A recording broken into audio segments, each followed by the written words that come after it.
अभिनंदन ने बहुत अच्छे से अभिनंदन किया है। Good evening, good evening, good evening, hello hello hello, नमस्कार नमस्कार नमस्कार नमस्कार ऑल ऑफ यू। ये चल नहीं रहा है या चल रहा है, एक बारी मुझे बता दीजिए। क्या ऑडियो वीडियो क्लियर है? Am I audible, am I visible? क्या मेरे प्यारे प्यारे जग से न्यारे बच्चों को, यस देवांशी यस, क्या मेरे प्यारे प्यारे जग से न्यारे बच्चों को नजर आ रही हैं आपकी बहुत ही प्यारी प्यारी जग से न्यारी ma'am? Yes, very good evening, how are you all, how are you all?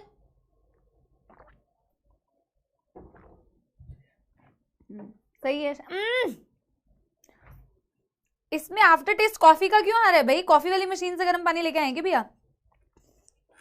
मैं कहूं मैंने पानी पिया था, कॉफी का टेस्ट क्यों आ रहा है?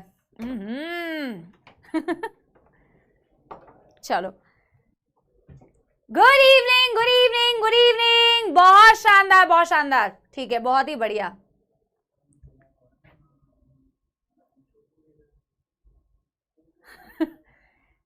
चलो बहुत बढ़िया है। मेरा जो एक्चुअली गर्म पानी आया था ना, वो कॉफी वाली मशीन होती है ना, उसमें एक तरफ से शायद गर्म पानी निकलता है, तो उसमें मुझे कॉफी का, यार इसको ना युगल पानी को चेंज करवा देना यार, तो वो थोड़ा कॉफी का टेस्ट आ रहा था। मैं बहुत ही बढ़िया हूँ बच्चों, आप लोग कैसे हो? और आप लोग की पढ़ाई अच्छी चल रही है? हाँ, ये बहुत अच्छी बात है कि आप लोग की पढ़ाई बहुत अच्छी चल रही है, ये जान के मुझे बहुत खुशी होती है। चश्मा पुराना है यार, पुराना है, इतने पैसे कहाँ कि नया चश्मा खरीदूं, ठीक है? पुराना चश्मा है जो मैं बहुत कम पहनती हूँ, मुझे लगता है ये चश्मा मेरे पे अच्छा नहीं लगता, मेरे को लगता है वो ब्लैक वाला चश्मा ज्यादा अच्छा लगता है। बट एनीवे बेटा, हमें ये डिसाइड नहीं करना है कि कौन सा चश्मा मेरे पे अच्छा लगता है, हमें पढ़ाई करनी है, ठीक है ना?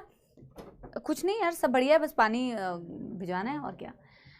हाँ, तो मैं ये बोल रही थी बच्चों, मैं क्या बोल रही थी बच्चों, मैं ये बोल रही थी, पहले तो पिछली क्लास का रिवीजन करेंगे आज बेटा। हाँ, समाप्ति एक्सप्रेस चलाएंगे बच्चों, तुम्हारी समाप्ति एक्सप्रेस पे तुम पहले ही सवार हो जाओ, ठीक है? कॉमन डिजीजेस पार्ट 2 करने वाले हैं, ठीक है? और हमने पार्ट 1 में कोई डिजीज ज्यादा करी नहीं है, आई थिंक सिर्फ बैक्टीरियल डिजीजेस पढ़े थे, राइट? हाँ, चलो इसके बारे में बाद में। बेटा सुनो, हमने सिर्फ बैक्टीरियल डिजीजेस पढ़े हैं ना, मैंने तुम्हें कोई होमवर्क नहीं दिया था लास्ट क्लास में 11th वाला टारगेट।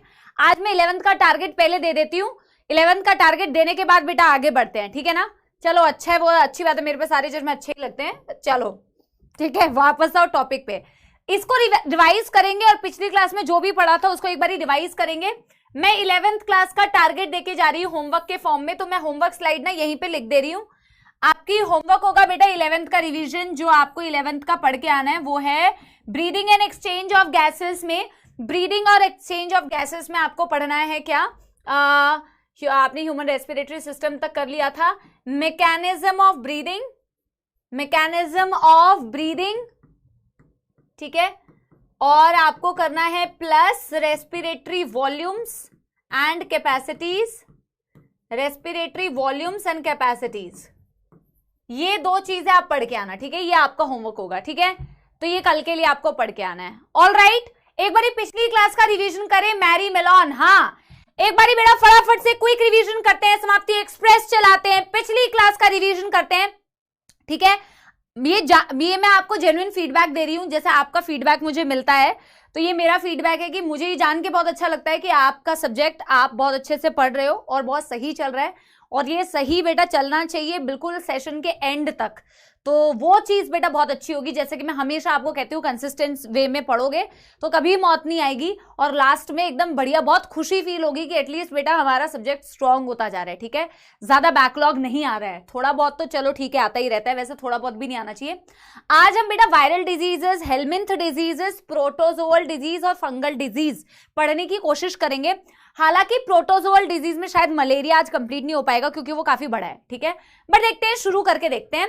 और पिछली क्लास में हमने बैक्टीरियल डिजीज पढ़ा था, एनसीईआरटी रीडिंग नहीं करी थी, तो हम उसकी एनसीईआरटी रीडिंग आज करेंगे बैक्टीरियल डिजीज से। मैंने कहा था हेल्थ वाला पार्ट थोड़ा सा खुद पढ़ के आना, मैं डिजीजेस वाला जो पार्ट है वहां से एनसीईआरटी की रीडिंग कराऊंगी, ठीक है? Are you guys ready all my सबोला आर्मी? ठीक है, चलो स्टार्ट करते हैं बेटा, एक बारी फटाफट से क्विक रिवीजन करते हैं बच्चों पिछली क्लास का। पिछली क्लास में हमने पढ़ा आई थिंक हमने काफी कुछ था, हमने सिर्फ बैक्टीरियल डिजीज तो पढ़ा नहीं था। हमने बेटा पिछली क्लास में क्या क्या पढ़ा था? हमने पिछली क्लास में ऑटो इम्यून डिसऑर्डर तो उससे पिछली क्लास में करे थे, एलर्जी के बारे में पढ़ा था। क्या पढ़ा है हमने पिछली क्लास में? एक्सेप्ट डिजीजेस हमने क्या पढ़ा है? डिजीजेस के अलावा हमने क्या पढ़ा है एक बारी में? तो मैं डिजीजेस से एक बारी रिवाइज करा दूं, मुझे याद नहीं आ रहा मैंने कहां से शुरू किया था।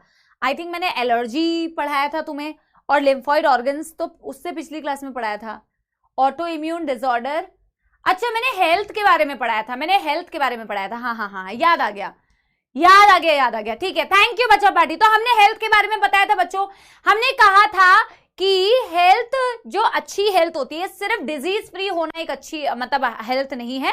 According to World Health Organization, physical, mental, social wellbeing of a person completely वो हेल्दी कहलाता है।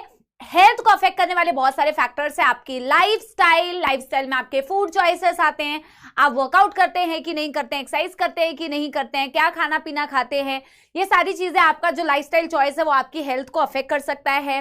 कोई भी प्रकार के इन्फेक्शन अगर आपको हो गए तो वो आपकी हेल्थ को अफेक्ट कर सकता है, जो हम पढ़ भी रहे हैं, बैक्टीरियल, फंगल, वायरल जो भी है, राइट। और इसके अलावा बेटा हमने पढ़ा जेनेटिकल भी कई सारी चीजें होती है जो आपकी हेल्थ को अफेक्ट कर सकती है। एक गुड ह्यूमर हाइपोथेसिस दी थी, एक साइंटिस्ट का नाम मैंने आपको बताया होगा। कौन से साइंटिस्ट थे बेटा जिन्होंने along with other Greek scientist also, hypocrite थे जिन्होंने गुड ह्यूमर हाइपोथेसिस दी थी। और उस गुड ह्यूमर हाइपोथेसिस के अकॉर्डिंग बॉडी में ह्यूमर का अगर बैलेंस हो, ह्यूमर मतलब कुछ फ्लूइड्स है जिनका बैलेंस अगर होगा तो बंदा हेल्दी कहलाएगा, अकॉर्डिंग टू देयर थ्योरी, जिसको डिस्प्रूव किया था बेटा किसने? विलियम हार्वे ने।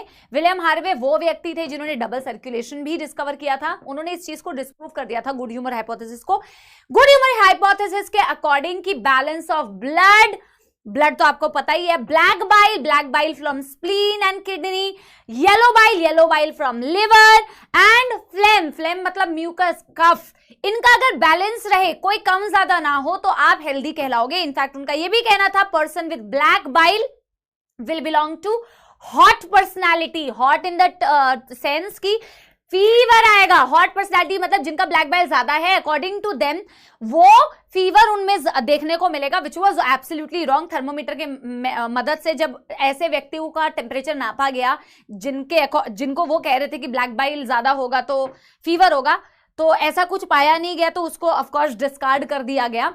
फिर हमने पढ़ा कि कुछ बीमारियां ऐसी होती है जो जन्म से होती हैं, जिन्हें आप कंजेनाइटल बोलते हो, कुछ ऐसी होती है जिन्हें आप लाइफ टाइम में एक्वायर करते हो, तो वो एक्वायर्ड डिजीजेस कहलाती हैं, जिनमें आप दो टाइप्स पढ़ते हो। एक जो बहुत आसानी से बेटा फैल जाती हैं, कम्युनिकेबल होती हैं, और एक जो स्प्रेड नहीं होती है from infected to healthy person, जो कि जिसका एक बहुत common example non communicable disease का था, कैंसर। और कम्युनिकेबल में तो आपने काफी सारे एग्जाम्पल्स पढ़े थे जो हम पढ़ने भी वाले हैं, राइट। इसके अलावा बेटा हमने सबसे पहले जो चीज स्टार्ट की थी दैट वाज बैक्टीरियल डिजीज। एक बार क्विक रिवीजन कर लेते हैं बच्चों। सबसे पहले हमने पढ़ा था अबाउट टाइफॉइड, सबसे पहले हमने पढ़ा था टाइफॉइड के बारे में। टाइफॉइड का कॉजेटिव एजेंट क्या था? What was the causative agent? Salmonella typhi. Causative agent. What was the mode of transmission? Contaminated food and water. Mary Mallon vector नहीं थी नलायको। एक दो बच्चों ने डाउट में क्वेश्चन पूछे थे, मेरे को इतनी हंसी आ रही थी, मैम मैरी मेलॉन फैला रही थी, वो वेक्टर क्यों नहीं है भाई? मैरी मेलॉन फूड को कंटेमिनेट करती थी भाइयों और बहनों, और फिर बेटा वो फूड कोई चख ले तो फिर उसको होता था। मैरी मेलॉन थोड़ी बेटा पंछी बनूं, उड़ती फिरूं मस्त गगन में, आज मैं फैलाऊंगी टाइफॉइड दुनिया में। ऐसा थोड़ा मैच नहीं किया बट इट्स ओके। तो मैरी मेलॉन कैरियर थी, उनमें पैथोजन था, बट पैथोजन ने उनमें कैरियर बेसिकली वो होते हैं ना बेटा जो बीमारी, कैरियर मतलब वैसे वाले कैरियर नहीं बेटा, वेक्टर वाले कैरियर नहीं थी, मतलब उनके अंदर पैथोजन था बट वो उनमें हार्म कॉज नहीं कर रहा था, उनमें डिजीज कॉज नहीं कर रहा था, सिम्टम शो नहीं कर रहा था, ठीक है, और बीमारी नहीं फैला रहा था। बट बेटा वो आगे की जनरेशन में बेसिकली हार्मफुल स्ट्रेन उनके पास नहीं था, तो वो उनके अंदर कोई प्रॉब्लम क्रिएट नहीं कर रहा था। लेकिन वो कुक थी बाय प्रोफेशन, जहां जहां उन्होंने खाना बनाया उनके खाने को कंटामिनेट किया। बेटा हाथ अच्छे से धोगे नहीं, क्यों बोलते हैं कि बंटी तेरा साबुन स्लो है क्या?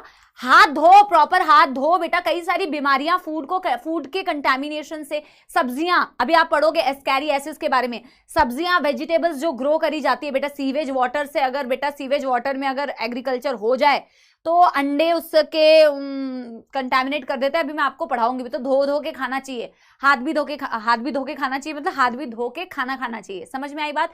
तो कंटामिनेटेड फूड एंड वाटर से बेटा ये फैलता है। बेटा एवरीथिंग इज इंपॉर्टेंट, मैंने कुछ भी एक्स्ट्रा ज्ञान आपको नहीं दिया है, एनसीईआरटी वाली बातें बताइए जो आपको याद रखना है। तो सैल्मोनेला टाइफी, जिनको मैरी मेलॉन भी बोला जाता है, सॉरी मैरी मेलॉन, जिनको टाइफॉइड मैरी भी बोला जाता है, वो बहुत सालों तक इस बीमारी को फैलाती रही, राइट। सैल्मोनेला टाइफी हो गया, मोड ऑफ ट्रांसमिशन आपको समझ में आ गया, राइट। सिम्टम्स क्या दिखते हैं इसका? सबसे बेहतरीन सिम्टम जो आप वैसे तो हर बीमारी में चिपकाते हो, क्योंकि जब बंदा फीवर में आता है बेटा, बंदा बीमार होता है तो सबसे पहले फीवर तो आता ही है, तो बीमारी का सिम्टम फीवर तो होता ही है, लेकिन इसमें बहुत ज्यादा इंपॉर्टेंट सिम्टम है हाई फीवर, सस्टेन्ड, लगातार बेटा 39 से 40 डिग्री सेल्सियस हाई फीवर होता है। भूख नहीं लगती, फीवर, हेडेक तो है ही, भूख नहीं लगती, यानी कि loss of apatite, loss of apatite होगा, खाना नहीं खाओगे तो वेट लॉस होगा, वीकनेस होगी, राइट। कॉन्स्टिपेशन की समस्या दिख सकती है, और बेटा एक्सट्रीम केसेस में अगर चेकअप नहीं हुआ तो इंटेस्टाइन में छेद हो जाते हैं, इंटेस्टाइनल परफोरेशंस हो जाती हैं, जिससे बेटा क्या होगा, जिससे मौत भी हो सकती है। इसका एक कंफर्मेटरी टेस्ट एनसीईआरटी में दिया हुआ है, Widal test, very very very very very very very important, आपसे पूछा जाता है विडाल टेस्ट किसका कंफर्मेटरी टेस्ट है, तो टाइफाइड का है। दूसरी बीमारी बेटा जो हमने पढ़ी थी that was pneumonia, Streptococcus pneumonia and Haemophilus influenza जो होता है वो कॉज करता है क्या, आपका निमोनिया, ठीक है। इसका मोड ऑफ ट्रांसमिशन, एक बच्चे ने ये भी पूछा हुआ था मैम इन्फेक्टेड नेजल ड्रॉपलेट्स मतलब क्या होता है। अरे भाइयों और बहनों, इन्फेक्टेड नेजल ड्रॉपलेट्स बेटा अब मैं क्या छींक मार के बताऊं, इन्फेक्टेड नेजल ड्रॉपलेट मतलब जिसको भाई बीमारी है, अगर वो छींक दे तो उसके छींक से बेटा जो ड्रॉपलेट्स निकले वो अगर किसी के कांटेक्ट में आ गए तो उसको बीमारी हो जाएगी, ठीक है। Infected nasal droplet that is the mode of transmission. जिस भी बंदे को निमोनिया होगा, निमोनिया में बेसिकली आपकी एल्वियोलाई इन्फेक्ट होती है, हेडेक तो रहेगा बेटा, हमेशा हेडेक रहता है आपको, बिना किसी मतलब के भी हेडेक रहता है, हेडेक, फीवर, ठीक है, और कफिंग, स्नीजिंग होगी। एल्वियोलाई में पानी भर जाता है, एल्वियोलाई में इन्फ्लेमेशन, पानी मतलब एल्वियोलाई में फ्लूइड, पानी मत बोलो, पानी भर जाता है, एल्वियोलाई में इन्फ्लेमेशन होती है, it gets filled with the fluid, inflammation की वजह से उसमें फ्लूइड भर जाता है, और इन्फ्लेमेशन की वजह से जब बेटा उसमें फ्लूइड भरेगा तो एयर का एक्सचेंज वहीं से होता है। आपने 11th क्लास में पढ़ा है breathing and exchange of gases में, जो चैप्टर को रिवाइज के लिए भी मैंने दिया है आपको, वहां से प्रॉपर एयर की एक्सचेंज नहीं हो पाएगी, ठीक है, और इसीलिए ब्रीदिंग डिफिकल्टी भी दिखती है। देखो निमोनिया भी कुछ छींकने खांसने टाइप की बीमारी लगती है, और कॉमन कोल्ड जो काफी कॉमन है आपको पता है, उसमें भी छींकने खांसी छींकने वाली प्रॉब्लम होती है, सर दर्द होता है, नाक बहरा होता है। लेकिन आज आप देखोगे कि कॉमन कोल्ड में ना हमेशा अपर रेस्पिरेटरी ट्रैक्ट में इंफेक्शन होता है, कभी भी एल्वियोलाई में इंफेक्शन नहीं होता है। निमोनिया में एल्वियोलाई में प्रॉब्लम होती है। फिर हमने ये भी पढ़ा था सीवियर केसेस में, अगर एक्सट्रीम केसेस होता है निमोनिया का, क्योंकि एयर का प्रॉपर एक्सचेंज नहीं हो पा रहा, ऑक्सीजन प्रॉपर्ली पहुंच नहीं पा रही है, तो ऑक्सीजन नहीं पहुंचेगी तो टिश्यू बेटा, टिश्यू का कलर तो चेंज होगा ही ना यार, ऑक्सीजन डिप्राइव हो जाएगी, ऑक्सीजन की कमी होने पर ग्रेश टू ब्लूइश कलर होने लगता है। आपके नेल्स, आपके फिंगर्स, आपके लिप्स का, they may turn greyish to bluish in extreme cases. That's it, revision done everybody, yes everyone, everybody बेटा डन, थम्स अप दे दो एक बारी, हमारा रिवीजन हो चुका है। अब हम पहले वायरल डिजीज को कंप्लीट करेंगे, क्योंकि एक ही वायरल डिजीज आपकी एनसीईआरटी में यहां पे मेंशन्ड है, एचआईवी वाला जो है उसको तो हम डिटेल में आगे पढ़ेंगे, एड्स वाला, ठीक है ना। ये हम पहले बेटा टेबल के फॉर्म में सिर्फ कॉमन कोल्ड को पढ़ने वाले जो एनसीईआरटी में दिया हुआ है, फिर हम टाइफॉइड, निमोनिया और कॉमन कोल्ड के एनसीईआरटी की रीडिंग करेंगे, फिर हम हेलमिंथ डिजीज से स्टार्ट करेंगे, ठीक है। बहुत शानदार, शाबाश मेरे बच्चों। बेटा मैं आपसे एक ही रिक्वेस्ट करूंगी, क्लास में बिल्कुल अटेंशन के साथ में, है ना, हाँ क्लास में ना बेटा बिल्कुल अटेंशन के साथ में पढ़ना है। क्लास में इतनी बार रिवीजन होता है कि बेटा कोई आपके पास 1% भी एक्सक्यूज नहीं होना चाहिए कि हम नहीं पढ़ पा रहे हैं, हमें नहीं याद हो रहा है। जिस बच्चे को एटलीस्ट मैं अपनी क्लास में बोल सकती हूँ कि सेल्फ स्टडी का भी टाइम नहीं मिलता है ना, उसको भी क्लास का 70% कंटेंट याद होना चाहिए, अगर वो क्लास में भी बेटा मेरे साथ में 1.5 घंटे पढ़ाई कर रहा है, ठीक है। तो इस तरीके की, क्योंकि इतना कोई हम फास्ट भी नहीं भागते हैं और इतना कोई बेटा बहुत ज्यादा छोरी के फॉर्म में ऐसी चीजें नहीं पढ़ते हैं कि आपको जो लर्न ना हो। अटेंटिव रहो क्लास में, क्लास की अटेंटिवनेस से ना आपकी बहुत सारी प्रॉब्लम सॉल्व होगी, आपके रिवीजन का टाइम बहुत बच जाएगा, ठीक है। तो आप बेटा स्टार्ट करो, वायरल डिजीज हेडिंग डालो, एक ही वायरल डिजीज हमें पढ़नी है, दैट इज कॉमन कोल्ड। और कॉमन कोल्ड को बेटा, कॉमन कोल्ड को राइनिटिस भी बोला जाता है। राइनिटिस, राइनो टर्म जो आता है ना नोज से आता है, तो इन्फ्लेमेशन आपके अपर रेस्पिरेटरी ट्रैक्ट और नेजल पैसेज में होती है, तो राइनिटिस। तो राइनो वायरसेस होते हैं बेटा जो एक्चुअल में इसको कॉज करते हैं, राइनो वायरसेस, ठीक है। ये अपर रेस्पिरेटरी ट्रैक्ट को बेसिकली अफेक्ट करता है, और ये बहुत इंपॉर्टेंट है क्योंकि जब हम निमोनिया बोलते हैं तो अच्छा, टाइफॉइड में सैल्मोनेला टाइफी की लोकेशन क्या थी? स्मॉल इंटेस्टाइन, वो भी याद रखना है, वहां पे स्मॉल इंटेस्टाइन भी बहुत इंपॉर्टेंट चीज है, रिवाइज करते जाओ। टाइफॉइड में स्मॉल इंटेस्टाइन एरिया में वो रह रहा होता है, निमोनिया में एल्वियोलाई में रह रहा होता है, यहां पे अपर रेस्पिरेटरी ट्रैक्ट में प्रॉब्लम होती है, यहां अपर रेस्पिरेटरी ट्रैक्ट में प्रॉब्लम होती है, ठीक है। अगेन बेटा मोड ऑफ ट्रांसमिशन तो तुमने कई लोगों को फैलाया भी होगा, तो मोड ऑफ ट्रांसमिशन तो तुम्हें बताने की भी जरूरत नहीं है कि क्या है मोड ऑफ ट्रांसमिशन। तुमने छू किया और हाथ पैर, इनफैक्ट बेटा, इनफैक्ट डायरेक्ट तुम किसी के मुंह पे छींको भी ना, छींक दो तो फिर तो वो गए हो, ठीक है। इनफैक्ट अगर हम छींक देना किसी ऑब्जेक्ट पर, तो ऑब्जेक्ट भी अगर किसी ऐसे बंदे ने छू लिया जो बंदे को इन्फेक्शन नहीं है, फिर बेटा वो छू के आराम से अपना ऐसे ऐसे ऐसे ऐसे कर रहा है, ठीक है, ऐसे ऐसे कर रहा है तो गए हो, ठीक है ना। ऑब्जेक्ट से भी हो जाता है, उसे फोमाइड बॉर्न बोलते हैं। हालांकि एनसीईआरटी में दिया है ये वर्ड या नहीं, हम एक बार एनसीईआरटी की रीडिंग कर लेंगे, और यहाँ पे हम सिंपली ये लिख सकते हैं इन्फेक्टेड ड्रॉपलेट्स, ठीक है, ठीक है, यस, समझ आ रही है बच्चा बड़ी बात? बहुत शानदार। अब बेटा सिम्टम्स क्या दिखते हैं? सिम्टम्स क्या दिखते हैं बच्चों? सिम्टम्स वही बेटा, सर में दर्द, थोड़े टाइम के लिए आपको फीवर हो सकता है, गले में खराश हो सकती है, कंजेशन हो सकता है, ऐसा लगेगा कि सांस नहीं ले पा रहे हो, से भरा भरा कुछ फील होगा, है ना। हेडेक है, फीवर है, होर्सनेस, होर्सनेस मतलब खराश, ठीक है, कंजेशन हो सकता है, कंजेशन मतलब नाक, ऐसा होता है ना बेटा, नाक बंद हो जाती है, नाक बंद हो जाती है, ऐसा होता है कि तुम ऐसे लेटे हुए हो। बेटा कॉमन कोल्ड ना, जितना कॉमन इसका नाम है ना, तुम सब रिलेट कर सकते हो, ये इतनी बेटा गंदी बीमारी होती है, क्योंकि इससे ना आपको लगता है बहुत छोटी सी बीमारी है, पर इससे कोई चीज करने में आपका मन नहीं लगेगा, आपको इतनी प्रॉब्लम होगी, लेटोगे तो ऐसा लगेगा सांस नहीं ले पा रहे हो, नाक बंद हो जा रही है ना, और लगातार बेटा नाक ना बह बह के छिल जाती है, अगर इसको वाइप करो तो पूरा ऐसा लगता है नाक छिल गई, है ना, सर में दर्द, तो इससे सारे काम अटकते हैं, इतनी बेकार, हाँ, है ना, लोगों को लगता है अरे क्या ही हुआ है, सर्दी जुकाम हुआ है, सर्दी जुकाम बहुत वर्स्ट होता है, बहुत बेकार चीज है, बहुत ही बेकार। तो ये सारी कुछ बेटा, थकान होगी, टायर्डनेस होगी, तो बहुत ही कॉमन जो सिम्टम्स आप यूजुअली पढ़ते हो। और बेटा ये यूजुअली एक हफ्ते तक मैक्स टू मैक्स, एनसीईआरटी में क्या लिखा है, 2 से 7 दिन या 3 से 7 दिन ऐसे कुछ लिखा होगा ना, इतने दिन तक ये लास्ट करता है, उसके बाद आप ठीक हो जाते हो, ठीक है। यस एवरीवन, ठीक है, चलो, रिलेटेबल है ऑफ कोर्स ये बीमारी, क्योंकि काफी कॉमन है और काफी लोगों को हुई है, तो ये रिलेट कर पाओगे आप लोग। तो आप कह सकते हैं हेडेक हो रहा है, हेडेक तो हमारे सपोलो को हमेशा होता रहता है, खैर इसमें कुछ नया नहीं है। हेडेक, फीवर, ठीक है, रनिंग नोज, इसका अंग्रेजी मतलब कई लोग निकाल लेते हैं, कई हमारे अंग्रेज बैठे ना जो कहते हैं मैम हिंदी में पढ़ाओ, हाँ, नाक भाग रही है, नाक भाग नहीं रही होती, नाक बह रही होती है, ठीक है। तो रनिंग नोज, ठीक है ना बच्चों, और सारा कुछ हिंदी में ही बता रही हूँ बच्चों, लेकिन कुछ चीजें जिनको इंग्लिश में ही बोलना पड़ता है, उसको तो इंग्लिश में ही बोलूंगी, है ना। और थकान होगी, टायर्डनेस, ठीक है बच्चों, और स्नीजिंग, कफिंग हो सकती है, स्नीजिंग, कफिंग, बहुत कॉमन सिम्टम्स है। एक बात आपको बताऊं बेटा, वैसे ना यूजुअली, अब इसको ऐसा भी सीरियसली मत लेना कि पूछते ही नहीं है, यूजुअली जिसका बहुत कॉमन चीज है ना, कॉमन सिम्टम्स है, वो यूजुअली लेस चांसेस होते हैं कि आपके नीट एग्जाम में दे। लेकिन जैसे इस बीमारी में ये वाली चीज बहुत इंपॉर्टेंट बन जाती है, क्योंकि निमोनिया और कॉमन कोल्ड में ये बहुत एक इंपॉर्टेंट डिफरेंस है, सिम्टम्स कुछ कुछ सेम दिखते हैं।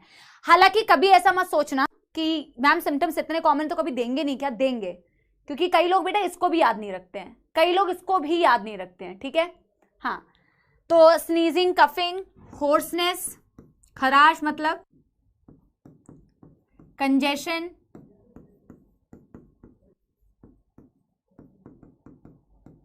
the symptoms usually lasts for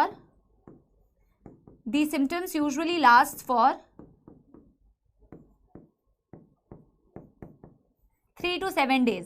जब आप पेपर का बेटा पैटर्न देखोगे ना, हालांकि हम PYQs तो करते ही हैं, आप इसको नोट करो, तब तक मैं ये ज्ञान आपको दे सकती हूँ। तो जब आप पेपर का पैटर्न देखते हैं ना बच्चों, तो पेपर का PYQ का पैटर्न देखने से ना फायदा ये होता है कि आपको पता चलता है कि मैम किस तरीके के सवाल पूछते हैं। जैसे ना कॉमन डिजीजेस में से सबसे जो ज्यादा रिपीटेटिव क्वेश्चन आते हैं बच्चों, वो ये आते हैं कॉजेटिव एजेंट मैच करने के लिए आता है कि टाइफाइड का क्या, कॉमन कोल्ड का क्या, निमोनिया का क्या, या फिर एस्कैरियासिस का क्या, ये सबसे ज्यादा मैच करने के लिए आते हैं। हालांकि बेटा देखो ऐसा अब क्योंकि स्टेटमेंट बेस्ड क्वेश्चन भी आने लग गए ना, तो कुछ आपको ना 2 स्टेटमेंट दे देंगे और हो सकता है ये पूछ ले कि बीमारी कौन सी है, तो दे कुछ भी सकते हैं। छोड़ना एनसीईआरटी का कुछ भी नहीं है बेटा, चाहे कोई चैप्टर कितना भी ज्यादा इंपॉर्टेंट हो, लेस इंपॉर्टेंट हो, आपके लिए सब इंपॉर्टेंट है। यू नेवर नो कि जिस चैप्टर को, अब पता है, ये पता नहीं है कि एक लॉ होता है नेचर का, आप जिस चीज को सोचते हैं ना कि वो नहीं होगा, ऐसा भी हो जाता है कि वही सबसे ज्यादा हो जाए, ठीक है। तो वो चांस, वो रिस्क मत लेना। हम क्यू में कभी खड़े होते हैं ना, कभी अगर मैं क्यू में 2 क्यू लगी है, तो मैं ये सोचती हूँ कि यार इस वाले में मैं पहले लग गई, फिर मुझे लग रहा है कि ये लाइन जल्दी छोटी हो रही है, तो मैं इसको चेंज करके जैसे ही इसमें आती हूँ ना, तो ये वाली क्यू सबसे पहले छोटी हो जाती है। तो उस टाइप का रिस्क मत लेना, आपको सारा कुछ पढ़ना है बेटा, इतना कुछ डिफिकल्ट है नहीं कि आप सारा पढ़ नहीं सकते हो, सब कुछ पढ़ना है, सब कुछ पढ़ना है, ठीक है। डन हो गया यहां तक। तो एनसीईआरटी की रीडिंग करें। You have to read everything, every single thing बच्चों, ठीक है। Done everybody. कंजेशन का मतलब जैसे आप ऐसा लगता है कि आप सांस नहीं लेने जा रही है, ब्रीदिंग में डिफिकल्टी है, नाक बंद हो गई है आपकी, है ना, सांस नहीं आ रही है प्रॉपर। खराश बेटा मैं बोल चुकी हूं, होर्सनेस मतलब खराश, ठीक है। Done everybody. बेटा एक बारी मुझे ना पेज नंबर सबसे पहले बताना कि ओल्ड एनसीईआरटी, न्यू एनसीईआरटी, जिसके पास भी जो है ना, वो कहां पे क्या दिया हुआ है, मुझे एक बार ये बता देना, ठीक है। पक्की बात, हो गया ना। 2 मिनट्स मोर, चलो 1 मिनट मोर दे देते हैं, 1 मिनट मोर दे देते हैं, लिख लो। कई बच्चे तो ऐसे बेटा लेट ज्वाइन करते हैं। एक 147 में दिया हुआ है और एक 130 में दिया हुआ है। 147 एंड 130, 131 के अराउंड होगा बेटा, ठीक है। बेटा जो पिछली क्लास में नहीं आए हैं उनको ही एमओटी का मतलब नहीं समझ में आ रहा होगा। एमओटी का मतलब है mode of transmission, mode of transmission, ठीक है। चलो अब बेटा मैं एनसीईआरटी का भी बहुत छोटा छोटा लिखा है यार, अब तक तो आपने लिख लिया होगा। तो वैसे पूरी एनसीईआरटी की रीडिंग करनी है तो इट टेक्स टाइम, आराम से देखो बेटा, एक एक लाइन एनसीईआरटी की रीड करनी है तो समय लेगा ये। अ वाइड रेंज ऑफ, देखो कॉमन डिजीजेस जहां दिया हुआ है, a wide range of organisms belonging to bacteria, virus, fungi, protozoa, helminth etcetera could cause disease in man. पढ़ चुके हैं ना कि variety of bacteria, variety of fungus, variety of pathogen आप में बीमारी कॉज कर सकते हैं। अंग्रेजी का हिंदी ट्रांसलेशन था, such disease causing organisms are called pathogen. अच्छा एक चीज और बेटा, मैंने एक डाउट, मैं आपके डाउट्स देखती हूं तो बेटा मुझे दुख होता है और मैं ना कमेंट में फिर डांट लगाती हूँ, फिर मुझे लगता है कि बच्चा सोचेगा मैम कमेंट में डांट लगा रही हो, इससे अच्छा तो आंसर ही बता देती। पर मैं डांट इसलिए लगाती हूँ क्योंकि आप सोचो, मैंने पिछली क्लास में आपको पैथोजन लिख के बताया था, मैंने आपको पिछली क्लास में पैथोजन, फिर मैंने आपको वेक्टर और मैंने आपको होस्ट एक स्लाइड में लिख के बताया था और इनकी डेफिनेशन लिखी हुई थी। आपने मेरे को उस स्लाइड में क्वेश्चन पूछा हुआ है कि ma'am what is the difference between vector and pathogen. भाई तुमने जिस स्लाइड में क्वेश्चन पूछा उसमें एक बार रीड करके देखा तुमने कि मैम ने क्या लिखा है वहां पे, उसी चीज को मैं वापस से बोल रही थी। तो बेटा एक बार लेक्चर भी देखा करो। But anyway, disease causing agent जो भी होता है, कोई भी बैक्टीरिया, कोई भी पैथोजन, कोई भी वायरस, कोई भी फंगाई, कोई भी हेलमिंथ जो बीमारी फैला रहा है वो है आपका पैथोजन, ठीक है। डिजीज कॉजिंग एजेंट जो है वो है पैथोजन। उस एजेंट को कई बारी किसी सहायता की जरूरत होती है एक जगह से दूसरी जगह ट्रैवल करने में, तो जो उसकी सहायता करता है वो होता है उसका वेक्टर। जो उसकी सहायता करता है वो उसकी गाड़ी होती है, वो उसका वेक्टर होता है, और जिसके अंदर वो उसको लेके जाता है ना वो उसका होस्ट होता है, जिसके अंदर वो अपनी लाइफ साइकिल कंप्लीट करता है। ठीक है, most parasites are therefore pathogen, इसीलिए अधिकतर पैरासाइट्स आपके पैथोजन होते हैं। They cause harm to the host, host तो आपको पता ही है जिसके अंदर बीमारी, जैसे आपको टाइफाइड हुआ तो आप होस्ट हो गए ना बच्चों, आप होस्ट हैं। ठीक है, होस्ट क्या करता है, वेलकम करता है, हालांकि आप वेलकम करते नहीं हो पर करना पड़ता है मजबूरी में, है ना, बाय लिविंग इन और ऑन देम। इसका क्या मतलब समझ पा रहे हो कि पैरासाइट इनसाइड भी रह सकता है, पैरासाइट आउटसाइड भी रह सकता है। एक बहुत कॉमन आउटसाइड पैरासाइट, बहुत कॉमन आउटसाइड पैरासाइट, ये मत समझना कि अच्छा मैम कर रही है, मैम के है क्या एक्टो पैरासाइट, हाँ, तो ये आपने पढ़ा है lice, lice is a very common ectoparasite, body के बाहर रहने वाला है। एंडो पैरासाइट्स तो बेटा तुमने ये पढ़ा ही है, टाइफाइड भी अंदर ही रह रहा है, निमोनिया वाला भी अंदर ही रह रहा है, एंडो पैरासाइट, तो एक्टो एंडो दोनों हो सकते हैं। ठीक है ना, the pathogen can enter our body by various means, pathogen हमारी बॉडी के अंदर अलग अलग तरीकों से आ सकता है। Multiply and interfere with normal vital activities, वो अंदर मल्टीप्लाई करता है और हमारे वाइटल मतलब इंपॉर्टेंट एक्टिविटीज को अफेक्ट करता है, तभी तो बेटा हमें प्रॉब्लम होती है, तभी तो हमें बीमारी होती है। ठीक है, resulting in morphological and functional damage. कई पैरासाइट जब आपकी बॉडी के अंदर आते हैं तो आपको बाहर से भी वो प्रॉब्लम, जैसे रिंग वर्म अगर किसी को हो जाए, फंगल डिजीज, तो आपको स्किन में ड्राई ऐसे पैचेस देखने को मिल रहे हैं, तो बाहर से भी तो बॉडी में प्रॉब्लम दिख रही है ना मॉर्फोलॉजिकल, और ज्यादातर बीमारियों में आपको इंटरनल प्रॉब्लम दिख रही है, अंदर के सिस्टम में प्रॉब्लम दिख रही है, फंक्शनल प्रॉब्लम तो दिखती है। Pathogen have to adapt to the life within the new environment of the host. Obviously बेटा पैथोजन को अगर आपकी बॉडी के अंदर सर्वाइव करना है तो उसको आपके बॉडी के अकॉर्डिंग अडेप्ट करना पड़ता है। अगर आप लोगों में से किसी ने एनिमल किंगडम को अच्छे से पढ़ा था 11th क्लास में, तो वहां हमने पैरासाइटिक एडाप्टेशंस भी लिखे थे कुछ, जैसे कि बच्चों हमने प्लैटी हेलमिंथस में लिखा था हुक्स एंड सकर्स होते हैं, कईयों की जो चमड़ी होती है टेग्यूमेंट होता है, थिक होता है, ताकि एंजाइम्स उसको डैमेज ना कर पाए। ऑफ कोर्स बेटा सर्वाइव करना है, अडेप्ट करना पड़ेगा, आपको भी सर्वाइव करना है, आप अडेप्ट कर रहे हो, हमारा जो शेड्यूल है उसके अकॉर्डिंग अडेप्ट कर रहे हो, because you also want to survive, है ना, तो ये तो नेचर का ही एक नियम है। पैथोजन अडेप्ट कर, for example pathogen that enter the gut must know a way of surviving in the stomach at a low pH and resisting the various digestive enzyme। बिल्कुल सही। अब भाई जो पैथोजन तुम्हारी बॉडी के अंदर गट के थ्रू एंटर कर रहा है, माउथ के थ्रू एंटर कर रहा है, वो स्टमक में भी जाएगा, तो भाई उसको ये भी पता होना चाहिए कि स्टमक के एसिडिक पीएच में मैं कैसे सर्वाइव करूं, या वो जो एंजाइम्स है वहां पे उसमें मैं कैसे सर्वाइव करूंगा। तो ऑफकोर्स बेटा पैरासाइट्स के पास ये एडेप्टेशन होती है, तभी तो वो सर्वाइव कर पाता है, तभी तो वो कर पाता है ना। A few representative members from different group of pathogenic organisms are discussed here along with their diseases caused by them। बोला है कि कई सारे ऐसे ही पैथोजन के हम एग्जाम्पल्स इस चैप्टर में पढ़ने वाले हैं। Preventive and control measures against these diseases in general R also briefly described. किसी के प्रिवेंटिव एंड कंट्रोल मेजर को डिस्कस भी किया हुआ है, जो हम पढ़ेंगे अगर डिस्कस किया हुआ है तो। पहला क्या दिया हुआ है देखो, Salmonella typhi is a bacterium which causes typhoid fever in human being। Salmonella typhi क्या कॉज करता है, टाइफाइड कॉज करता है। These pathogen generally enter the small intestine। हमने देख लिया कि ये रहता कहाँ है, इसका लोकेशन क्या था, स्मॉल इंटेस्टाइन। इसका मोड ऑफ ट्रांसमिशन क्या था, through contaminated food and water with them and migrate to the other organs through blood. ठीक है, तो बोला कि कंटेमिनेटेड फूड एंड वाटर के थ्रू बेटा ये स्मॉल इंटेस्टाइन में एंटर करता है, और ऑफ कोर्स अगर इन्फेक्शन फैल रहा है तो ब्लड के थ्रू ये बेटा अदर ऑर्गन्स में भी फैल सकता है। सस्टेन्ड हाई फीवर, लगातार हाई फीवर रहता है, वीकनेस आ जाती है, स्टमक पेन हो रहा है, कॉन्स्टिपेशन है, हेडेक है, भूख लगना बंद हो गई, loss of appetite and some other symptoms of this disease. Intestinal perforations and death में अकर इन सीवियर केसेस। ज्यादा खतरनाक हो गया तो इंटेस्टाइनल परफोरेशंस और डेथ हो सकती है। Typhoid fever could be confirmed by Widal test, ये दिया होगा, इसका कंफर्मेटरी टेस्ट है Widal test. A classic case in medicine that of Mary Mellon nicknamed as Typhoid Mary is worth mentioning here। इनका अगर जिक्र नहीं किया तो क्या किया मेरे बच्चों, टाइफाइड पढ़ा तो इनका जिक्र करना काफी वर्थ इट है, जो हम जिक्र कर चुके हैं, इनकी कहानी पढ़ चुके हैं।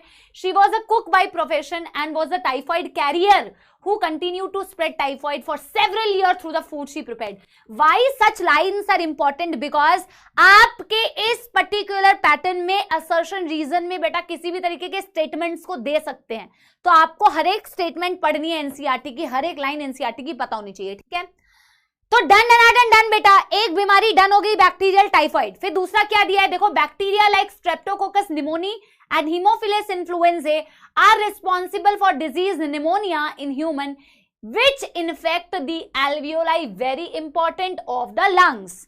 एल्वियोलाई को इन्फेक्ट करती है। As a result of infection alveoli get filled with the fluid leading to severe problem in respiration, सांस लेने में तकलीफ होगी, क्योंकि भैया that is the main exchange site, major exchange site. बेटा तीसरी चौथी बार रिवीजन हो रहा है, बिल्कुल छप जाना चाहिए, अटेंटिव रहो बिल्कुल। मैं नहीं चाहती तुम चैट करो और ना तुम देखो चैट्स पर, मैं चैट्स तभी देखती हूँ जब मुझे देखना होता है, ठीक है? तो बिल्कुल अटेंटिव हो गया, अगर आप चैट्स नहीं करोगे तो भी चलेगा, इट्स ओके, ठीक है? The symptom of pneumonia include fever, chills, कपकपाहट, cough and headache. In severe cases lips and finger में टर्न, बेटा ये याद रखना है, ग्रेइश टू ब्लूइश, जीबी याद रख लो, जीबी, ठीक है? In colour. A healthy person acquire the infection by inhaling the droplet or aerosols, हवा में जो छींटें गिरी है, release by an infected person or even by sharing glasses utensils with an infected person, ठीक है? Dysentery, plague, diphtheria are some of the other bacterial disease in man. इसको explain नहीं किया है, आप ज्यादा से ज्यादा क्या कर सकते हो, आप इनके कॉजेटिव एजेंट लिख सकते हो, जैसे डिप्थेरिया, साइड में एनसीईआरटी के कहीं लिख लो, जैसे डिप्थेरिया भी एक बैक्टीरियल डिजीज है, कॉजेटिव एजेंट लिख सकते हो, बाकी कुछ मेंशन नहीं किया हुआ है। Corynebacterium, corynebacterium diphtheriae, bacterium diphtheriae, plague, इसे ब्लैक डेथ भी कहते हैं, इसे ब्लैक डेथ भी कहते हैं, कहीं ऊपर में नोट डाल के लिख लो, it is caused by yersinia pestis, ठीक है? और क्या दिया है, डिजेंट्री, डी, तो बैक्टीरियल डिजेंट्री जो होती है वो एक बैक्टीरिया जो शाइजेला बैक्टीरिया होता है उससे फैलता है, ठीक है?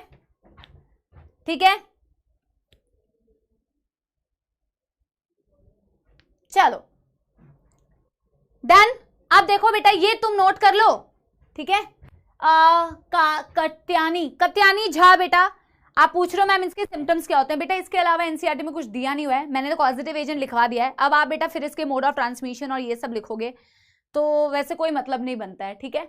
आप चाहोगे आप खुद ट्राई करो, आप खुद बेटा ये होमवर्क में देख के आओ, थोड़ी क्यूरियोसिटी है तो आप देख के आ सकते हो, कोई किसी ने देखने से मना नहीं किया है, बस इसे नोट मत करो, ठीक है? आप देख सकते हो, ठीक है? एनसीईआरटी में सिर्फ नाम मेंशन किया हुआ है, आपको मैंने पॉजिटिव एजेंट बता दिए हैं, ठीक है ना? अच्छा, many viruses also causes diseases in human beings like rhinoviruses present in group of viruses. Rhinoviruses group of viruses हैं, कोई एक वायरस नहीं है, they are category of viruses जो क्या कॉज करते हैं बच्चों, कॉमन कोल्ड जो सबसे कॉमन एक बीमारी है। They infect the nose and respiratory passage but not the lungs. lungs को इन्फेक्ट नहीं करते, lungs आपके लोअर रेस्पिरेटरी ट्रैक्ट में आया या आपके अपर रेस्पिरेटरी ट्रैक्ट को इन्फेक्ट करता है, ठीक है? आगे, the common cold is characterised by nasal congestion, नाक बंद हो जाना।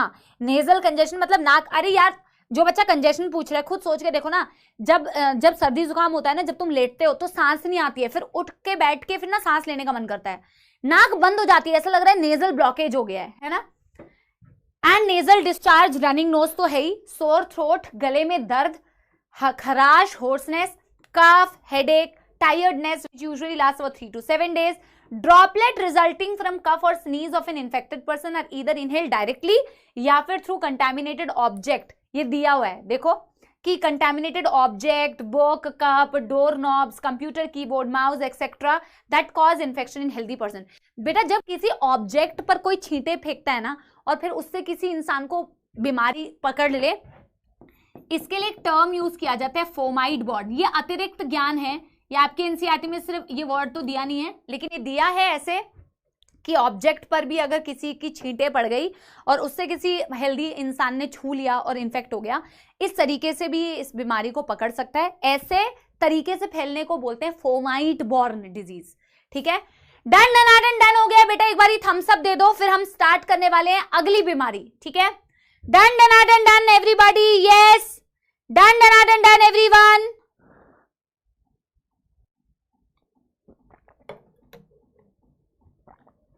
पक्की बात?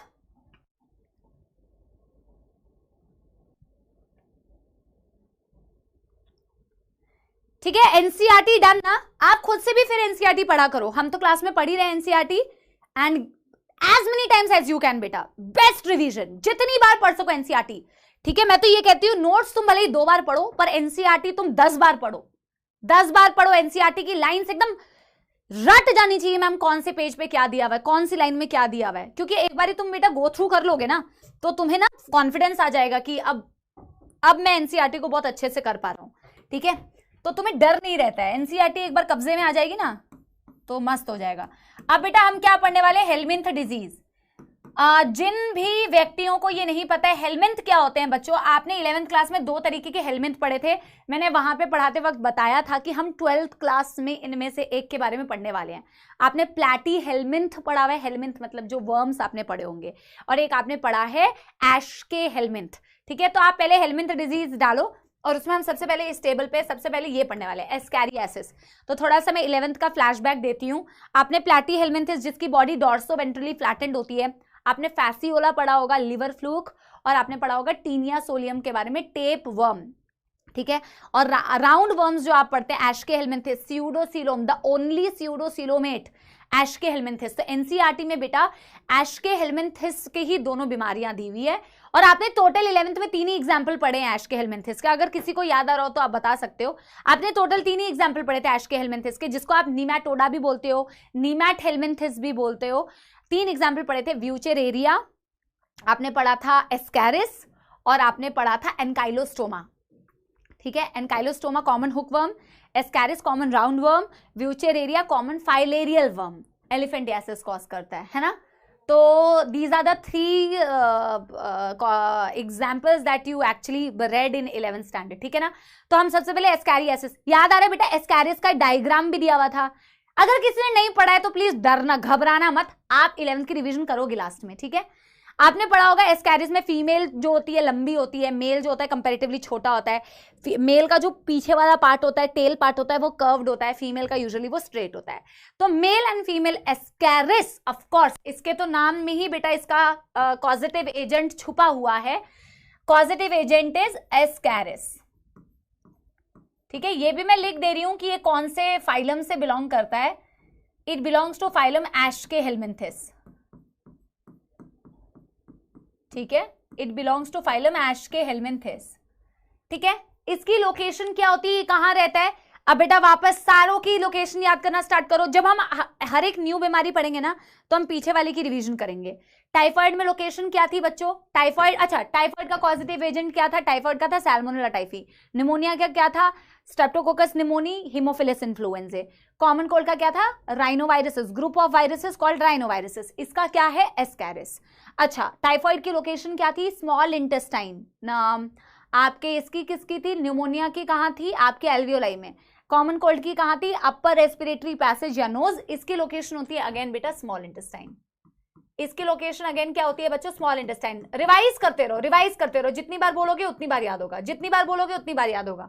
ठीक है, स्मॉल इंटेस्टाइन, ये भी स्मॉल इंटेस्टाइन में रहता है। ठीक है, इसका मोड ऑफ ट्रांसमिशन क्या है, यही जो मैं आपको बता रही थी ना बच्चों, कि ये भी एक्चुअल में ना जैसे आपकी टाइफाइड फैल रही है ना कंटामिनेशन से, कि खाना कंटामिनेट हो गया, बैक्टीरिया अगर खाने में आ गया, आपने हाथ अच्छे से नहीं धोए और आप इन्फेक्टेड थे ऑब्वियसली, तो आपने फैला दिया।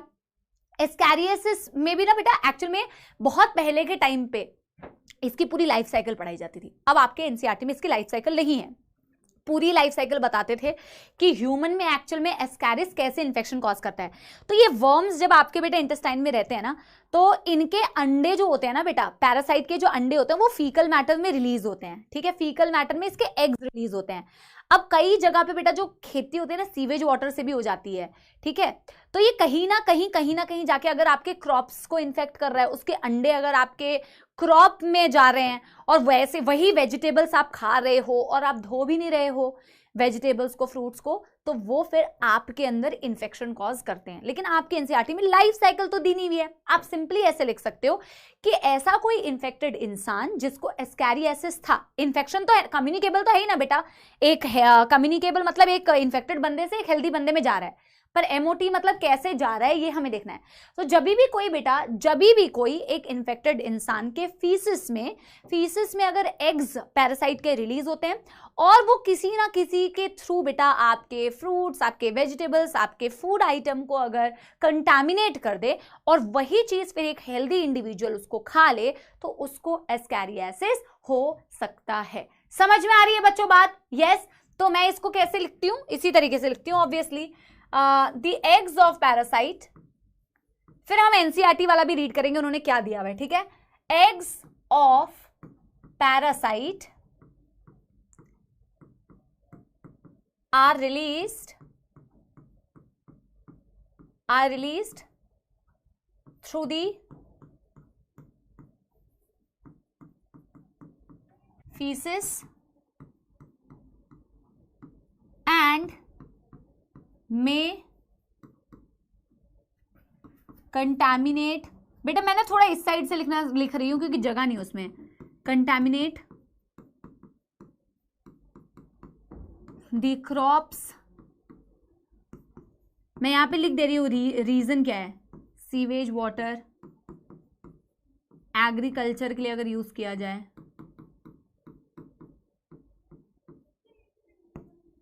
Fruits, vegetables, and then may infect a healthy person। ठीक, done done done done done कर लो बच्चा पार्टी। यस,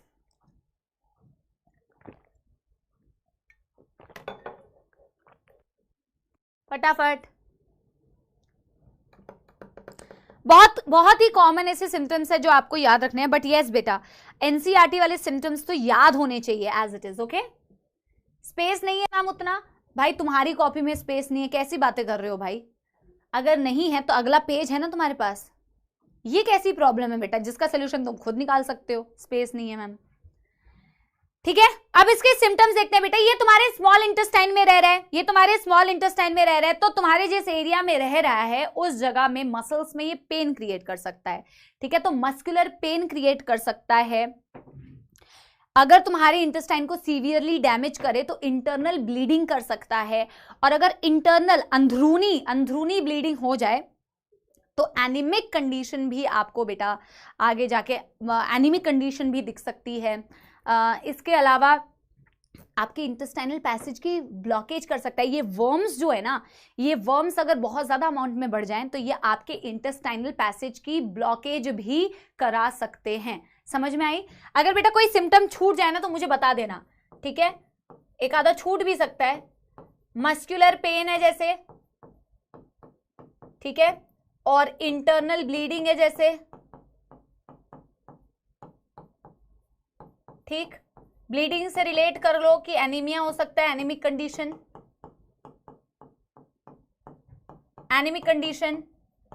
और फिर बेटा आगे क्या लिख सकते हो कि इट में cause blockage of intestinal passage, ठीक है, ठीक है। अरे भाई साइड लिखने तो दोगे कि पहले ही साइड हो जाऊं? लिखने दोगे या पहले ही साइड हो जाऊं भाई? फीवर, ठीक है, फीवर तो कॉमन है ही, फीवर लिख लो, ठीक है, ठीक है, लिख लिया फीवर लिख लिया बच्चों, थैंक यू।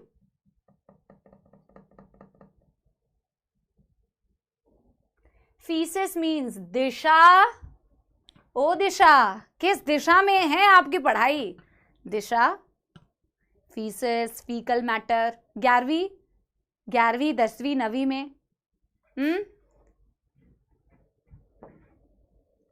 बेटा कैसी बातें कर दी?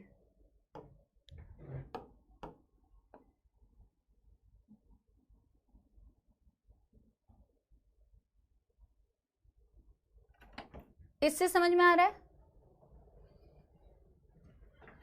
ठीक है, बेसिकली जो हम आम अंग्रेजी में यूज करते हैं word poop, that is faeces.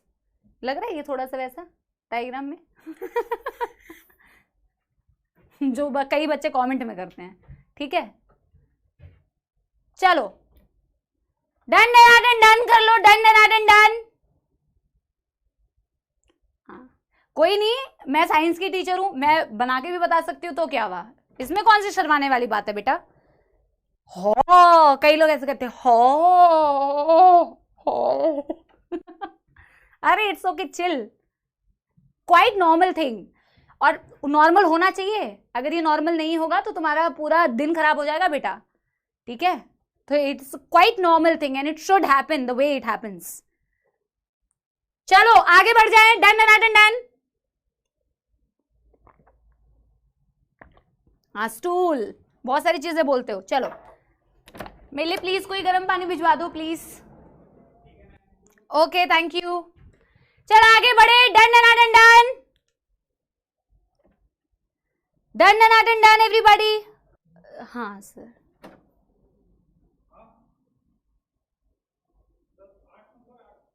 अबे कैसे डॉक्टर बनोगे? तुम्हें अभी से पता है तुम किसके डॉक्टर बनने वाले हो? हाँ नहीं पता ना, तुम्हें पता भी नहीं है कि तुम क्या आगे स्पेशलाइजेशन करोगे। तो छी छू करना बंद कर दो, और याद रखो बेटा, यूनिवर्स का लॉ होता है, जितना ज्यादा मैं हमेशा एक चीज बोलती हूँ बच्चों, एक चीज मेरी याद रखो, अगेन एक ज्ञान की बात, हमेशा एक चीज याद रखना, ये पता नहीं, अब अगर तुम बिलीव करते हो तो करना, मैं तुम पे थोप नहीं रही हूं, थोपना तो चाहिए ही नहीं, अगर तुम मानते हो तो करना। एक मैनिफेस्टेशन का जो लॉ होता है ना बेटा, उसमें ऑफकोर्स अगर तुम किसी चीज को दिली तमन्ना से चाहो, डायलॉग भी है मूवी का, तो सारी कायनात से तुमसे मिलाने की साजिश में लग जाती है। बट एक चीज और होती है, एक चीज और है, जिसको बोल रहे हो वो तो ठीक है, तुम्हें चाहिए। कई लोग क्या करते हैं ना बेटा, जो नहीं चाहिए होता है ना जिंदगी में, जो नहीं चाहिए होता है, जो तुम्हें पसंद नहीं है, उसको भी बहुत ज्यादा बोलते हैं कि ये हमें नहीं चाहिए, ऐसा हमारे साथ ना हो, ये ना हो, ये ना। जितना बोलोगे ना बेटा, वो वर्ड कहीं गायब हो जाएगा और वो चीज फिर हो जाएगी। ठीक है, तो इसके बारे में कभी नीट के बाद समय मिले तो पढ़ना जरूर। ठीक है, तो don't say things that you don't want, only say things that you want. समझ में आ रही है बात? यस। तो चलो आगे बढ़ते हैं बच्चा पार्टी। एनसीईआरटी की रीडिंग इसकी हम बाद में करेंगे, पहले हम पढ़ लेते हैं क्या दूसरा बेटा, सेकंड, जिसे बोला जाता है व्यूचेरियासिस, या फिर अरे यार अब क्या साइड बेटा, काफी लिखने का टाइम था। ठीक है, डायग्नोस्टिक टेस्ट कुछ एनसीईआरटी में नहीं बताया हुआ है, प्लीज एनसीईआरटी के बाहर का मत पूछो बच्चों। ठीक है, एनसीईआरटी के बाहर का मत पूछो। अरे यार बेटा चलो लिख लो यार, तुम भी ना, चलो लिख लो चलो लिख लो, मैं 1 मिनट का टाइम दे रही हूं बस, लिख लो।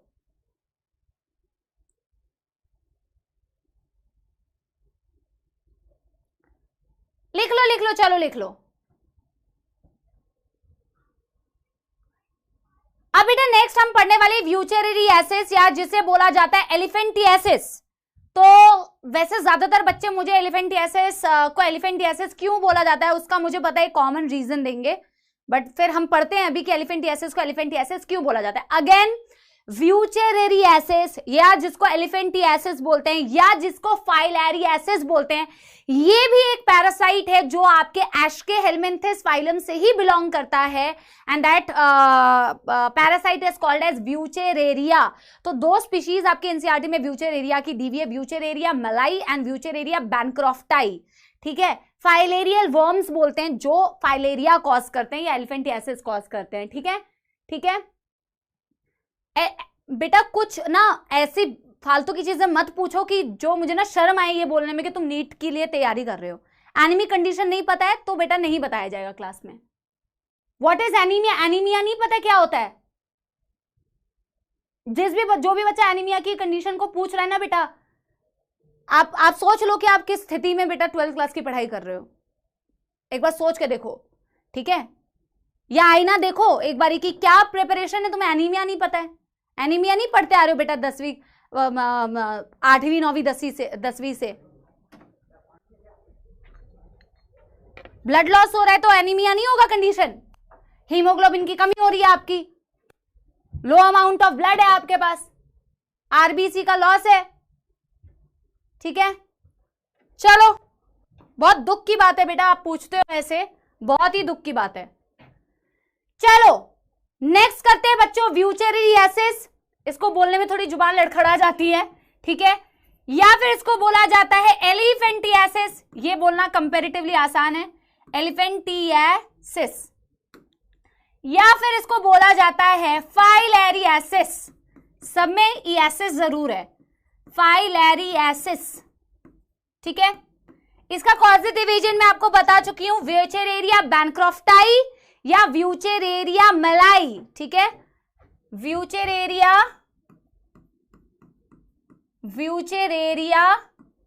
बैनक्रॉफ्टाई, ये दो अलग अलग स्पीसीज आपको बेटा, बैनक्रॉफ्टाई और मलाई आपके एनसीईआरटी में मेंशन्ड है। या फिर व्यूचेरेरिया मलाई, और आप बोल सकते हो इनको क्या बच्चों, इनको आप बोल सकते हो फाइलेरियल वर्म्स, फाइलेरियल वर्म, ठीक है बच्चों। वेरी वेरी वेरी इंपॉर्टेंट बेटा इसकी location, very very very important इसकी लोकेशन बेटा। ये हेलमिंथ, हेलमिंथ का पार्ट है, ये सेकंड है यार मेरे ना, इसमें सीक्वेंसिंग थोड़ी, हाँ ये सेकंड होनी चाहिए बेटा, ये हेलमिंथ ही है, ये हेलमिंथ का ही दूसरा है। और मैं यहाँ पे लिख दे रही हूं कि ये कौन से फाइलम से बिलोंग करता है, अगेन फाइलम एशके हेलमिंथिस। तो हमने बैक्टीरियल 2 पढ़े, हमने वायरल 1 पढ़ा और हम हेलमिंथ 2 पढ़ रहे हैं, ठीक है, ठीक है। अच्छा, इसकी लोकेशन बहुत important, very very very important. आप एनसीईआरटी में एक डायग्राम देखो, एनसीईआरटी में बेटा अपने अपने एनसीईआरटी में देखो, वैसे ये वाला डायग्राम दिया होगा, ये एक डायग्राम दिया हुआ है एनसीईआरटी में, तो आपको दिख रहा है इसकी जो टांग वाला एरिया है वो कितना ज्यादा बेटा स्वेल हो गया, इतना मोटा हो गया है ना। तो एक्चुअल में व्यूचेरेरिया जो है, जो फाइलेरियल वर्म है, वो आपके यूजुअली लोअर बॉडी पार्ट को अफेक्ट करता है। यूजुअली, ऐसा नहीं है कि अपर बॉडी पार्ट अफेक्ट नहीं होते, बट बहुत कॉमनली आपके लोअर बॉडी पार्ट में ही प्रॉब्लम होती है। फीमेल्स में, जैसे कई फीमेल्स में अपर बॉडी पार्ट्स में भी बेटा, मैमरी ग्लैंड्स में भी प्रॉब्लम हो सकती है, तो बट लोअर लिम्स को यूजुअली अफेक्ट करता है। और अफेक्ट किस जगह को करता है ये बहुत ज्यादा जरूरी है, ये बहुत ज्यादा जरूरी है। आपके लिम्फेटिक सिस्टम में प्रॉब्लम होती है। अगर आपने थोड़ा बहुत भी लिम्फेटिक सिस्टम के बारे में पढ़ा है या सुना है, जैसे बेटा हमारा ब्लड का एक पूरा पाथवे है ना बहने का, हमारा पूरा ब्लड सर्कुलेटरी सिस्टम है, हार्ट से आर्टरीज हैं, आपकी वेन्स है, कैपिलरीज हैं, पूरा एक सिस्टम है जिससे आपका ब्लड फ्लो हो रहा है। आप खुद सोचो बेटा, आपका लिम्फ का भी ऐसा ही सिस्टम है। तो आपने शायद थोड़ा बहुत सुना हो कि आपके लिम्फ जो ब्लड के ही फिल्टरेशन से बनता है, जब आपका ब्लड फिल्टर हो जाता है और वो टिश्यू के अराउंड एक फ्लूइड बना लेता है, उसे आप टिश्यू फ्लूइड बोलते हैं, उसे आप टिश्यू फ्लूइड बोलते हैं, है ना। और लिम्फ बोलते हैं, टिश्यू फ्लूइड बोलते हैं, जो एक्चुअल में लिम्फेटिक सिस्टम से मूव कर रहा होता है बॉडी में, लिम्फेटिक सिस्टम से वो फ्लो कर रहा होता है। पता है आपको बेटा एक बात, हम लोग के ना कई बार जब आप सुबह उठते हो, स्पेशली विद एज, कई बार ऐसा होता है, पेरेंट्स के भी अगर आप देखोगे, हाथ थोड़े बहुत, हाथ में स्वेलिंग रहती है, फेस में स्वेलिंग हो जाती है, वो टिश्यू फ्लूइड अगर एक्यूमुलेट हो जाए ना, मूव ना करे ज्यादा, और तो स्वेलिंग वाली कंडीशन दिखती है यूजुअली, ठीक है। जब थोड़ी बहुत, जब कोई बीमारी नहीं है, ये कोई बीमारी नहीं है, मूवमेंट अगर बॉडी में कम होती है ना, तो क्या होता है, टिश्यू फ्लूइड भी थोड़ा कम तेजी से मूव कर रहा होता है, तो चेहरा थोड़ा सूजा हुआ दिखता है, हाथ पैर थोड़े स्वेल्ड अप दिखते हैं। इसीलिए बोलते हैं कि वॉक करना चाहिए, थोड़ा चलते फिरते रहना चाहिए, ताकि ना मूवमेंट होती रहेगी। अब यंग एज में तो बहुत अच्छी खासी मूवमेंट होती है, एज के साथ मूवमेंट रिस्ट्रिक्ट हो जाती है, तो टिश्यू फ्लूइड एक्यूमुलेट होता है, इकट्ठा होता रहेगा ना, तो स्वेलिंग वाली कंडीशन है। मैं ये क्यों बता रही हूँ आपको, वो मैं इसलिए बता रही हूँ क्योंकि ये वाली जो प्रॉब्लम है, इसमें ये जो पैरासाइट है, ये जो पैथोजन है बेटा, ये क्या करता है पता है, कई सालों तक लिम्फेटिक वेजल्स को इन्फ्लेम कर रहा होता है। लिम्फेटिक वेजल्स है, जैसे आपकी ये वो पाइप्स हैं जिन पाइप्स के थ्रू आपका लिम्फ पूरा बह रहा है, मूव कर रहा है आपकी बॉडी के अंदर, है ना। लिम्फेटिक सिस्टम का पार्ट है लिम्फेटिक वेजल्स। तो ये chronic, long term chronic inflammation करता है लिम्फेटिक वेजल्स की, और लिम्फेटिक वेजल्स में ब्लॉकेज कर देता है। लिम्फेटिक वेजल्स में अगर ब्लॉकेज हो जाएगी तो आपका लिम्फ का प्रॉपर मूवमेंट ही नहीं होगा, और लिम्फ का मूवमेंट अगर नहीं होगा बेटा ढंग से, तो लिम्फ बेटा एक्यूमुलेट होगी, और एक्यूमुलेट होगी तो सोचो, इतनी कम एक्यूमुलेट होती है तो स्वेलिंग दिखने लगती है। ये क्रॉनिक इन्फ्लेमेशन करके लिम्फेटिक वेजल्स की ही अगर ब्लॉकेज करा देगा, तो इतना ज्यादा लिम्फ एक्यूमुलेट हो जाएगा, तो वो एरिया बहुत ज्यादा स्वेल हो जाता है, समझ आ रही है बात?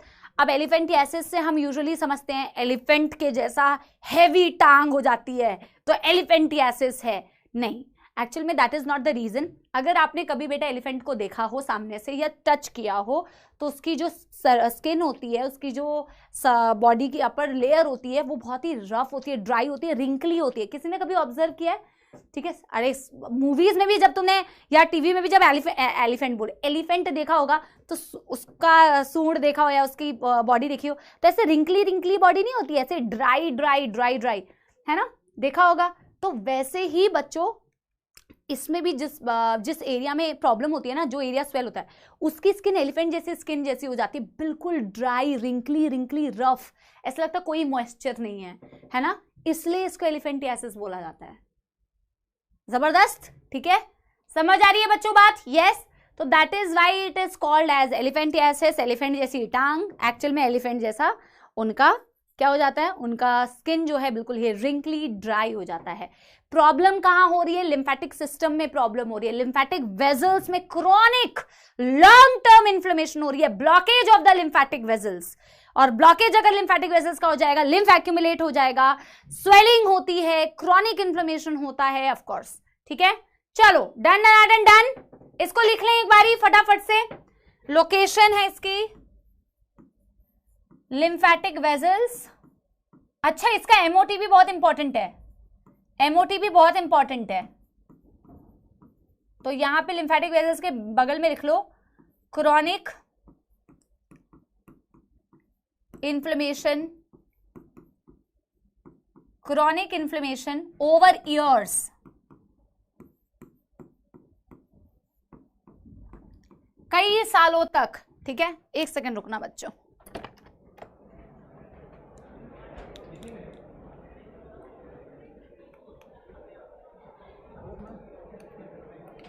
थोड़ी गर्मी लग रही थी।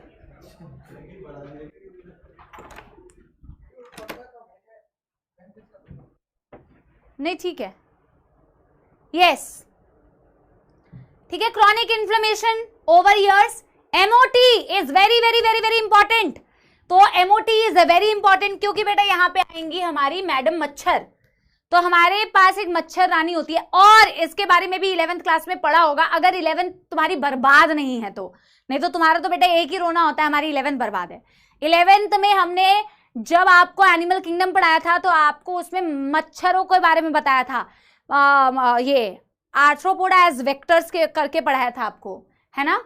मस्कीटो एज वेक्टर्स थे, आपने 3 मच्छरों के बारे में पढ़ा था, एनोफिलीज मस्कीटो, क्यूलेक्स मस्कीटो, शायद एडीज के बारे में मैंने लिखवाया था, पर शायद एनसीईआरटी में 2 तो दिए हुए हैं। एनोफिलीज मच्छर जो होता है वो फीमेल एनोफिलीज, ऑब्वियसली फीमेल्स ही उनका ही माउथ पार्ट्स ऐसे होते हैं कि वो पियर्स कर सकती है और ऑफ कोर्स वेक्टर की तरह काम कर सकती है। तो आपने एनोफिलीज के लिए पढ़ोगे प्लाज्मोडियम की, मलेरिया के लिए वो वेक्टर की तरह काम करती है। यहाँ पे फीमेल क्यूलेक्स मस्कीटो, राइट। हाँ, तो यहाँ पे ये वेरी इंपॉर्टेंट है, और यहाँ पे आप लिख लो कौन है बेटा female Culex mosquito. Very good, कई बच्चों को याद है, फीमेल क्यूलेक्स मस्कीटो जो होती है एज अ वेक्टर की तरह काम करती है। ठीक है, ठीक है।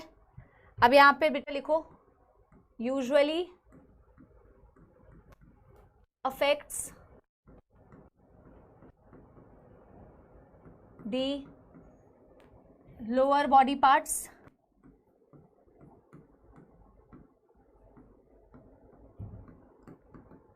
लाइक लेग, मेल्स के केस में बेटा जैसे scrotum,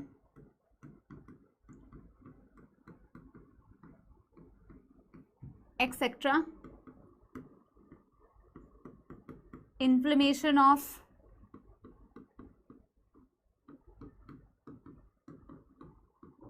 lymphatic vessels,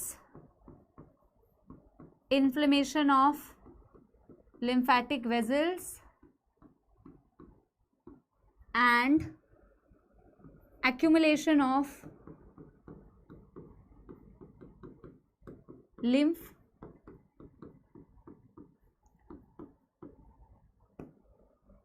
blockage of vessels, blockage of vessels, vessels block हो जाएंगे फाइलेरियल वर्म से, स्वेलिंग,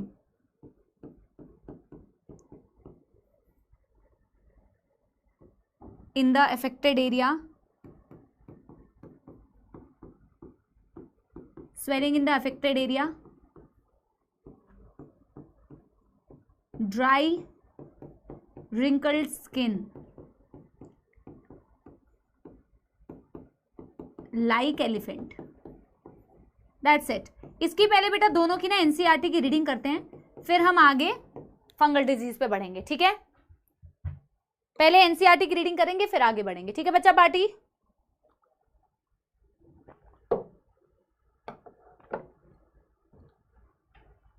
डन कर लो बच्चों। बेटा सिम्टम्स तो सेम ही होंगे ना, फीमेल हो या मेल हो, जो भी एरिया में इन्फ्लेमेशन हो रही है, जिस जगह पे इन्फ्लेमेशन हो रही है उसमें ब्लॉकेज हो जाएगी, स्वेलिंग हो जाएगी, रिंकली, है ना? पलक बेटा सेम टू यू। यस, मैं आपको 2 मिनट का टाइम दे रही हूं, आप कर लो बेटा नोट, ठीक है? डन कर लो, फिर एनसीईआरटी रीड करेंगे।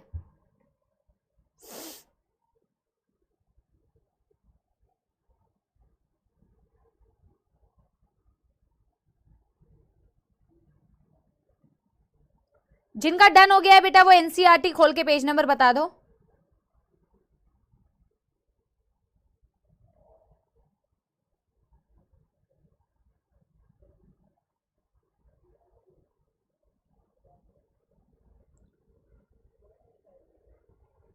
ठीक है, कोई नहीं, पेज नंबर बता दो। 133 एंड 149, 133 एंड 149, 133 एंड 149 खोल लो। डन हो गया है सभी का। देखो खतरनाक तो है ही, खतरनाक बीमारी तो है ही ऑब्वियसली, क्योंकि ये बहुत टाइम तक रह के आपके उस लिम्फेटिक वेजल्स को बेटा अफेक्ट करती है, उसमें इन्फ्लेमेशन करती है। इसके सिम्टम्स को कम करने के लिए ट्रीटमेंट्स अवेलेबल हैं, पर क्योर करना इसको पॉसिबल नहीं है, ठीक है? तो ऐसा एक डायग्राम एनसीईआरटी में दिया हुआ है, ठीक है? वायरल तो हम पढ़ चुके हैं ना, वायरल वाला तो हम पढ़ चुके हैं, हमें ये वाला तो हम पढ़ चुके हैं, इसके आगे वाला हमें ये पढ़ना है। वायरल तो हम पढ़ चुके हैं ना, है ना? चलो एस्कैरियासिस के बारे में पढ़ते हैं। देखो एनसीईआरटी भी साथ के साथ आपकी कवर होती जा रही है। Ascaris the common round worm, ये इसका कॉमन नेम है। Ascaris is the scientific name और इसका कॉमन नेम है common round worm. And Wuchereria, the filarial worm, are some of the helminths which are known to be pathogenic to man. Ascaris, an intestinal parasite, small intestine, आगे लिखा भी होगा शायद, small intestine, ठीक है? Causes ascariasis, ये ascariasis cause करता है। Symptom of these disease include internal bleeding, अंदरूनी bleeding, muscular pain होगा, fever आएगा, anemic condition है, और blockage of the intestinal passage। कैसे फैलता है बच्चों? The egg of the parasite are excreted along with the feces of infected person, which can contaminate soil, water, plant, etc. खेती हो रही है, सीवेज वाटर यूज हो रहा है, तो जो एग्स बेटा फीकल मैटर के साथ में निकले वो इन सब चीजों को कंटामिनेट कर सकता है, और एक हेल्दी इंसान इसी के थ्रू कंटामिनेट वाटर या वेजिटेबल या फ्रूट्स को जब यूज करेगा तो उसको इन्फेक्शन हो जाएगा, ठीक है? A healthy person acquire this infection through the contaminated water, या फिर वेजिटेबल या फिर फ्रूट एक्सेट्रा, ठीक है? आगे बेटा देखना, आगे wuchereria bancrofti and wuchereria malayi, the filarial worm causes slowly develop chronic inflammation, धीरे धीरे धीरे बहुत जबरदस्त इन्फ्लेमेशन कॉज करता है of the organs in which they live for many years, usually the lymphatic vessels of lower limbs, and the disease is called as elephantiasis and filariasis। जिस भी organ में वो रहा कई सालों तक रहता है और धीरे धीरे धीरे धीरे धीरे उस एरिया में प्रॉब्लम क्रिएट करना शुरू कर देता है, usually the lymphatic vessels of the lower limb, बीमारी को कहते हैं elephantiasis या filariasis, ठीक है? The genital organs are also affected, resulting in the gross deformities। Genital जैसे कि स्क्रोटम, मैंने कहा कि स्क्रोटम मेल के केस में बेटा अफेक्ट हो जाता है, और ग्रोस डिफॉर्मिटीज, डिफॉर्म हो जाना मतलब डिफॉर्म हो जाना, मतलब जैसी उसकी शक्ल दिख रही थी अब उसकी शक्ल वैसी नहीं दिखेगी, ठीक है? काफी हद तक बिगड़ी हुई शक्ल, है ना? Morphology, gross deformities. फिर आगे क्या लिखा हुआ है बच्चों? आगे लिखा है pathogen transmitted to the healthy person through the bite of female mosquito vector. यहां पे उस वेक्टर का नाम लिख लो बच्चों, वेक्टर का नाम लिखोगे क्या? Female Culex mosquito, female Culex mosquito, that's it. अब ये बेटा many fungi belonging to the genera Microsporum, ये फंगल डिजीज है, ये हम आगे पढ़ेंगे। Done done done. Ma'am malaria रह गया अपना, अरे भाई मलेरिया कहाँ रह गया है? मलेरिया बेटा यहाँ पे आएगा क्या? मलेरिया प्रोटोजोअल है ना, तो प्रोटोजोआ में मलेरिया के बारे में पढ़ेंगे, यहां क्यों पढ़ेंगे? ठीक है बेटा, done done done done done done done done. ठीक है, ये रिंगवर्म का डायग्राम भी एक बार देखते हुए जाओ। ठीक है, पक्की बात, स्टार्ट करें फिर। चलो बहुत ही बढ़िया, मैंने पेन कहाँ रख दिया? ये रहा। चलो देखो, बिल्कुल छोटे छोटे जो पैराग्राफ लिखा हुआ है ना बच्चों, उसी को हम छोटे छोटे टेबल के फॉर्म में कर रहे हैं। एक बहुत बेहतरीन तरीका है, जैसे मैं एनिमल किंगडम का बोलती थी ना बच्चों कि टेबल बना लो। पढ़ते तो थे हम सारे फाइलम्स को अलग से, पर अगर तुम एक चार्ट बना लोगे और चार्ट को आप अच्छे से ना एक ही चार्ट में ना छोटे छोटे फॉर्म में चीजों को लिख लोगे, तो एक ही जगह पे सबके कॉजेटिव एजेंट, सबके मोड ऑफ ट्रांसमिशन, सबकी लोकेशन और थोड़े बहुत सिम्टम्स भी लिख लो, तो एक जगह पे हो जाएगा। भले बाद में उसे हटा देना, पर जितना उसको रिपीटेटिव देखते रहोगे तो एक ही जगह पे up to I think amoebiasis, क्योंकि मलेरिया की फिर लाइफ साइकिल आ जाती है, तो इन बीमारियों के एक छोटे से चार्ट पेपर में लगा सकते हो अपने सामने जब तुम्हारा ये हो जाए, है ना। चलो फंगल डिजीज शुरू करते हैं। एक ही फंगल डिजीज दिया हुआ है, एक ही फंगल डिजीज दिया हुआ है, दैट इज रिंगवर्म। ठीक है, फटाफट से स्टार्ट करते हैं। रिंगवर्म, रिंगवर्म, ठीक है। हाँ, तो रिंगवर्म का कॉजेटिव एजेंट बेटा कई सारे जेनरा आपको दिए हुए हैं फंगस के जिससे ये बीमारी होती है। तो कई सारे ऐसे जीनस दिए हुए हैं आपको, कौन कौन से? Microsporum, Trichophyton and Epidermophyton. तो इन फंगस से आपको फंगल डिजीज हो सकती है जिसको रिंगवर्म बोलते हैं। आपने देखा भी होगा, बहुत ही कॉमन है, बहुत ही कॉमन, क्योंकि बहुत इजी तरीके से फैलती है। स्पेशली अभी मैं बताऊंगी कैसे। ठीक है, तो पॉजिटिव एजेंट है जैसे माइक्रोस्पोरम, तीनों के नाम याद रखने हैं, माइक्रोस्पोरम, एपिडर्मोफाइटॉन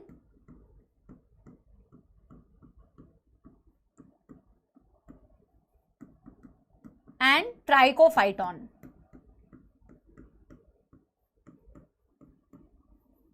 अब देखो, इसकी कोई ऐसे पर्टिकुलर लोकेशन नहीं बता सकते हो कि मैम इसकी लोकेशन क्या है। जैसे ये यूजुअली आपकी स्किन को अफेक्ट करती है, और स्किन में भी बेटा उन जगहों को ज्यादा अफेक्ट करती है जो यूजुअली ना जिसमें मॉइस्चर होता है, जिसमें हीट होती है। तो आप ऐसे कोई भी एरिया देख लो, जैसे आपके थाई और आपके पेल्विक के बीच में जो रीजन है उसे ग्रॉइन एरिया, जैसे ये वाला एरिया, ये हमेशा ऐसे रहता है, तो इसमें स्वेट आता है, इसमें मॉइस्चर है, इसमें वार्मथ है। तो ग्रॉइन एरियाज जो आपके हैं ना, ग्रॉइन एनसीईआरटी में एक वर्ड यूज किया होगा, तो आपकी जो थाई वाला एरिया है और आपकी जो हिप है उसके बीच में भी ऐसा जो एरिया है ग्रॉइन एरियाज, वहां पे क्योंकि मॉइस्चर और थोड़ी क्लोज्ड है। आप अपने पैरों को देखो, ऑब्जर्व करो, फीट में बहुत सारे लोगों को होता है, एथलीट्स को बहुत ज्यादा कॉमनली होता है, वो जूते पहनते हैं, शू पहनते हैं, तो पसीना आता है, और उंगलियों के बीच बीच में यहाँ आपके पास क्लोज वो है, पसीना आ रहा है, स्वेट है, मॉइस्चर है। ऐसी कंडीशन में ये फंगस बहुत इजीली ग्रो कर जाता है। ठीक है, या फिर बियर्ड एरिया जो होता है, वो लड़कों में बियर्ड एरिया में भी बहुत यूजुअली हो जाता है। तो स्किन को बेसिकली अफेक्ट करता है और बहुत इजीली ऐसी जगहों पे ग्रो करता है जहां मॉइस्चर, जहां वार्म, ये सारी चीजें बहुत इजीली अवेलेबल है। ठीक है, यस। कैसे फैलता है बच्चों, कैसे फैलता है? फैलता ऐसे है कि अगर आपने किसी बंदे का, जैसे हॉस्टल्स में स्पेशली, कौन से हॉस्टल में ऐसी चीजें होती है अब क्या ही बताएं, हाइजीन तो मेंटेन करना बहुत जरूरी है। ठीक है, अब हाइजीन अगर आप किसी के स्कैल्प में बेटा समझो कि कोई प्रॉब्लम है, ठीक है, आप उसका कोम यूज कर रहे हो, फंगल इन्फेक्शन हो उसको, आप उसका कोम लगे पड़े हो, एक ही कोम पूरे हॉस्टल में बट रहा है, भाई तू भी ले ले, भाई तू भी ले ले, 10 रूम तक एक ही कोम, एक ही टावल, एक ही बर्तन यूज हो रहा है। ठीक है, वैसे अपने एक सिंगल खुद के घर में जब आप रहते हो, अपनी फैमिली में भी टावल सेपरेट होना चाहिए यार। ठीक है, अब आप बोलोगे अरे मैम आप तो बड़ी आई, मैं बड़ी आई हूँ बट इट्स ओके। ठीक है, तो कोई बात नहीं, तुम मुझे बोल सकते हो मैम बड़ी आई। तो अरे यार टॉवल बेटा बहुत ही एक हाइजीन वाली बात होती है, तो टॉवल और अपना कंघा बांटते नहीं फिरना चाहिए कि भाई तू भी ले ले ब्रो, ठीक है, ये ले ब्रो, तू भी क्या याद रखेगा, तो डोंट डू दैट थिंग। बहुत अनहाइजीनिक चीज है, और जब आपको ऐसी अनहाइजीनिक चीज होगी तब आप समझोगे बेटा ये बहुत इजीली इस तरीके से फैलती है। अगर आप किसी भी इन्फेक्टेड बंदे के कपड़े यूज करोगे, टाल यूज करोगे, यूटेंसिल्स यूज करोगे, कोम यूज करोगे, तो इस तरीके से ये बीमारी बहुत इजीली फैल जाती है इन्फेक्टेड इंसान से हेल्दी इंसान में, ठीक है। स्किन को अफेक्ट किया, मोड ऑफ ट्रांसमिशन देख लिया। और बेटा सिम्टम्स क्या होंगे? सबसे पहला सिम्टम तुम क्या बता सकते हो, क्या सिम्टम होंगे बेटा? सबसे पहले तो ऐसे ऐसे खुजली, सबसे पहले क्या होगा? खुजली, वो एरिया में बहुत ज्यादा इचिंग होती है, एक्सटेंसिव इचिंग होती है, रेडनेस होती है, redness followed by extensive itching, ठीक है। और जिस भी एरिया में इन्फेक्शन होता है, आपके एनसीईआरटी में ना एक वर्ड यूज किया हुआ है, एक सेकंड रुको, मुझे वो वर्ड याद नहीं आ रहा, जिसका लीजन्स, एक वर्ड यूज किया होगा लीजन्स। तो आपकी स्किन में लीजन्स दिखते हैं, डैमेज दिखता है, मतलब ऐसा लग रहा है कि वहां पे कुछ डैमेज हो गया है, वहां पे कुछ एरिया में प्रॉब्लम हो गया है। हाँ ऑफ कोर्स ड्राई हो जाएगा, रैशेस हो जाएंगे, इचिंग होगी, एक्सटेंसिव इचिंग होगी, इन्फ्लेमेशन तो हो ही रहा है, और वो एरिया में लीजन्स दिखते हैं। लीजन्स का मतलब वो देख के तुम्हें पता चल रहा है कि वो एरिया डैमेज हो चुका है। So these are some of the common symptoms, and heat and moisture helps that fungus to grow. Athletes, वैसे एनसीईआरटी में ये वाली चीज दी नहीं है जो मैं अभी आपको बताने वाली हूं, तो ये मैं लिख देती हूँ, उसके बाद वो अतिरिक्त ज्ञान वाला पार्ट बताऊंगी, ठीक है? ठीक है, चलो। तो लोकेशन क्या है? स्किन यूजुअली आपकी अफेक्ट होती है, specially the groin areas. Groin मैंने बताया ना, बिटवीन द थाइज, जैसे कि मैं एक एग्जांपल लिख देती हूँ कि कई बच्चे सिर्फ पीडीएफ से पढ़ते हैं, फिर उनको समझ नहीं आता ये है क्या। बिटवीन जैसे थाई एंड हिप एरिया के बीच में, जो आई होप मैं समझा पाई आपको। Mode of transmission using the towels, clothes, comb, utensils of the infected person.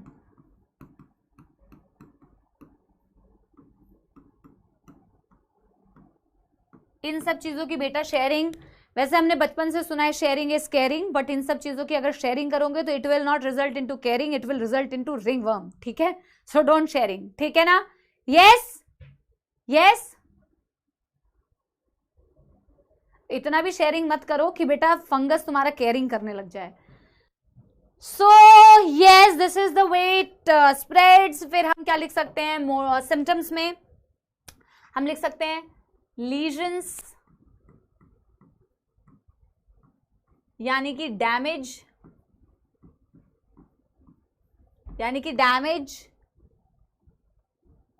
नहीं, ये फंगल डिजीज है भाई। ओए, कह रहे हेलमिंथ की तीसरी है क्या ये मैम? अरे भाई फंगस है यार ये।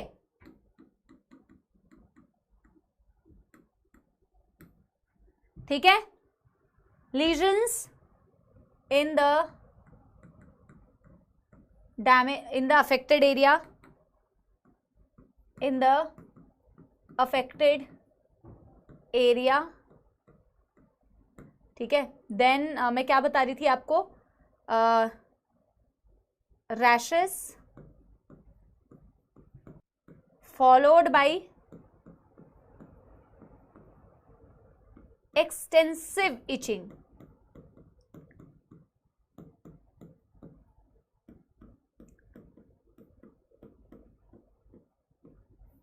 ठीक है। Dryness, heat and moisture helps the growth of fungus.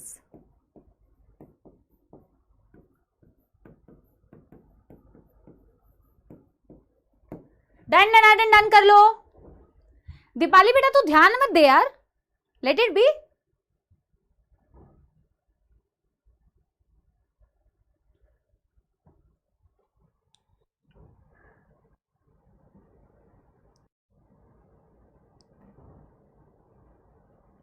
Done done done done कर लो।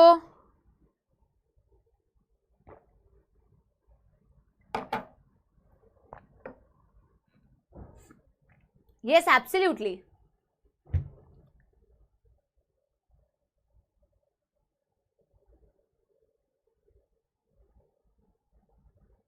मैं साइड हो जा रही हूं, आप लिख लो यार।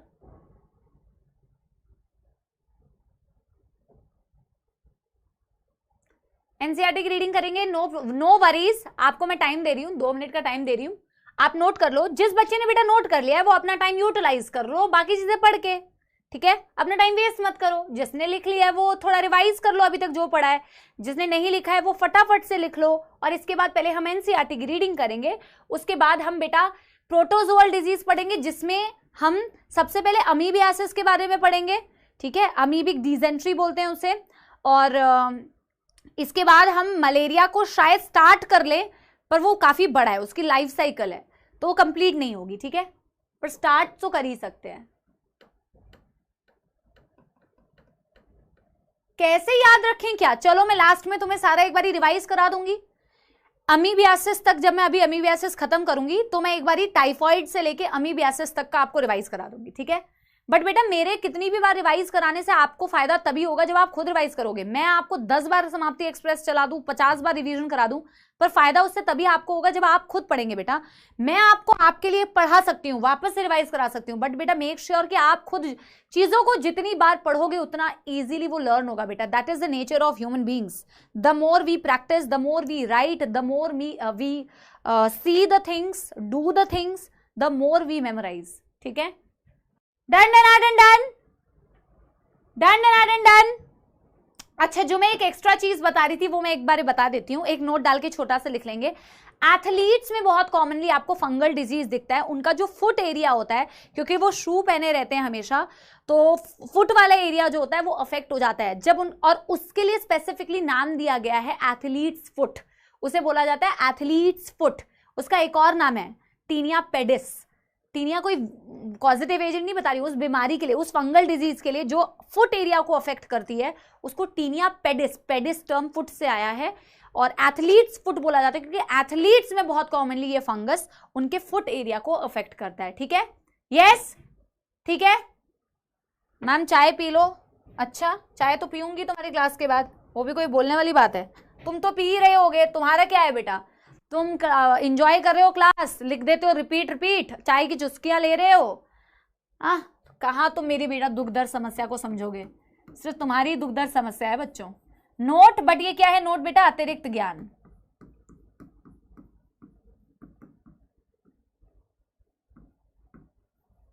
ठीक है, तो मैं लिख दे रही हूं वैसे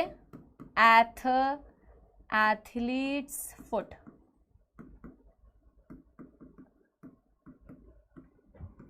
टीनिया पेडिस, ठीक है? इसके बारे में हम क्या लिखना पसंद करेंगे बच्चों? हाँ,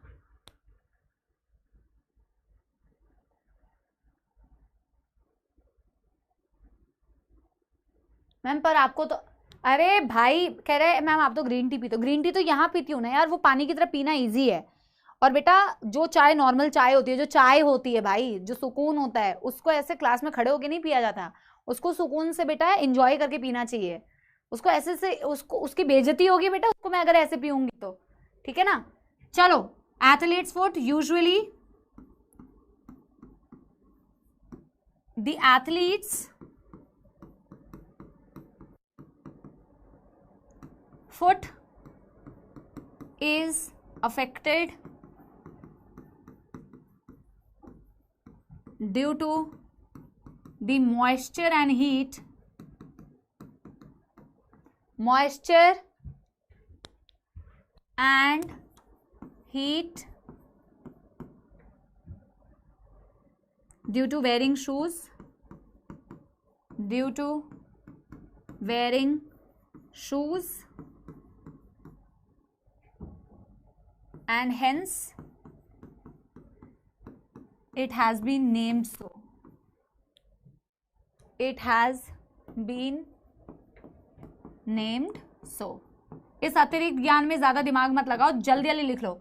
उनका पैर वाला एरिया अफेक्ट होता है तो उन्हीं से बेटा ये नाम ले लिया एथलीट्स फुट, ठीक है।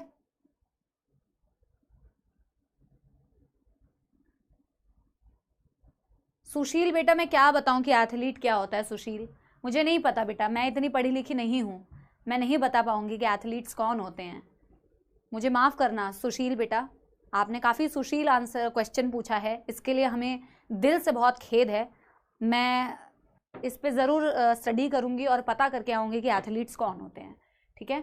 आपके बात को ध्यान में रखा जाएगा, ठीक है, चिंतित ना होइए, मैं बहुत जल्द पता कर लूँगी कि एथलीट्स कौन होते हैं, ठीक है। हाँ चलो डन डन डन डन कर लो बच्चा पार्टी, यस। ऐसे सुशील सुशील लोग हैं कि क्या बताएं, ठीक है। Hello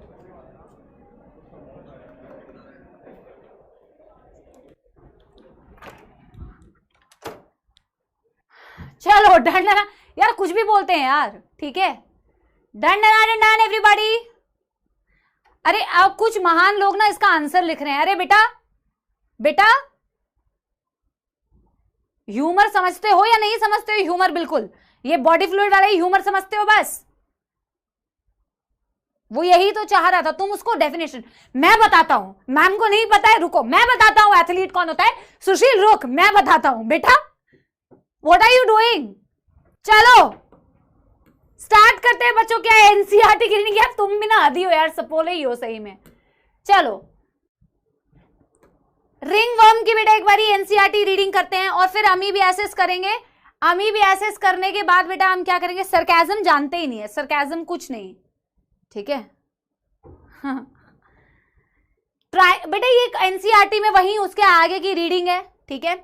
many fungi belong to the genera Microsporum, Trichophyton, Epidermophyton are responsible for ringworm which is one of the most common infectious disease in man. बहुत ज्यादा कॉमन इसीलिए क्योंकि उसका कारण तो मैंने बता ही दिया है, ठीक है। चलो appearance of dry scaly lesions, मतलब ड्राई एरिया, डैमेज एरिया, ऐसे तुम्हें दिखेगा वो एरिया की डैमेज हो चुका है in the affected part of the body such as skin, nails, scalp. हाँ स्कैल्प में भी है, स्किन में भी है बेटा, ये अफेक्टेड एरिया में लिख लो, ठीक है, ये लिख लो स्पेसिफिकली ना, स्किन, स्कैल्प, नेल्स के आसपास भी होता है बेटा, नेल एरिया भी अफेक्ट होता है, स्कैल्प और नेल्स लिख लो, ठीक है, ठीक है। चलो फिर क्या दिया है बेटा, are the main symptoms of the disease, these lesions are accompanied by intensive itching. बोला लीजन्स इज अकम्पनीड बाय, मतलब उसका साथ कौन देता है, उसका साथ देता है एक्सटेंसिव इचिंग। डैमेज तो हुआ, उसके साथ साथ एक्सटेंसिव इचिंग हो रही है, ठीक है। Heat and moisture helps the fungi to grow which make them thrive in skin fold such as those in the groin area और बिटवीन द टोज। बोला हीट और मॉइस्चर उनको बेटा ग्रो करने में हेल्प करता है स्किन फोल्ड्स पे, जैसे कि आपके आपके ग्रोइन एरिया में, आपके टोज में, उनके बीच में जो स्किन है उसमें हीट और मॉइस्चर उसको ग्रो करने में हेल्प करता है, ठीक है। Ringworm are generally acquired from the soil और बाय यूजिंग टॉवल। सॉइल से भी ये फंजाई आपके बॉडी के अंदर आ सकता है, ये भी हम लिख लेते हैं। कोई भी ऐसी चीज ना बेटा can be acquired by soil also, can be acquired by soil also. तो फंजाई सॉइल के थ्रू भी बेटा आपको इन्फेक्शन कॉज कर सकती है, ठीक है।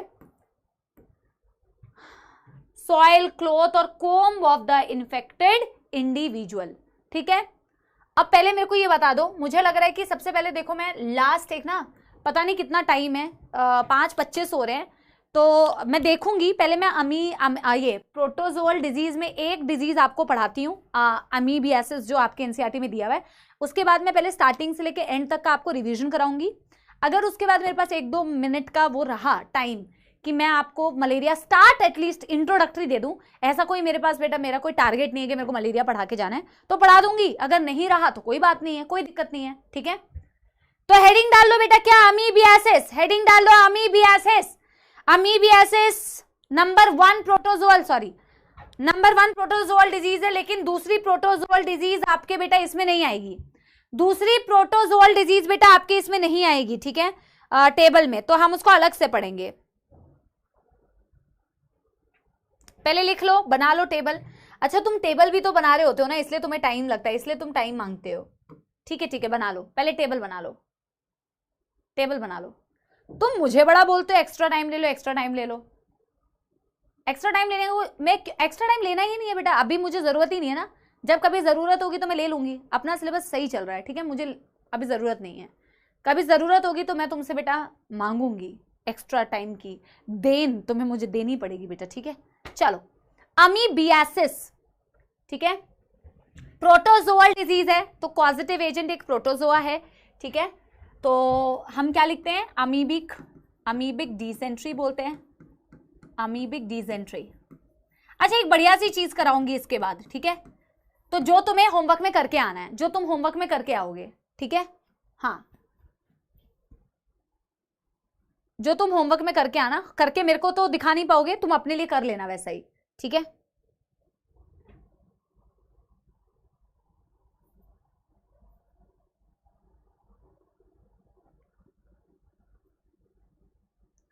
अच्छा सुनो, कॉजेटिव एजेंट क्या है, एंटीअमीबा हिस्टोलाइटिका, एंटीअमीबा हिस्टोलाइटिका,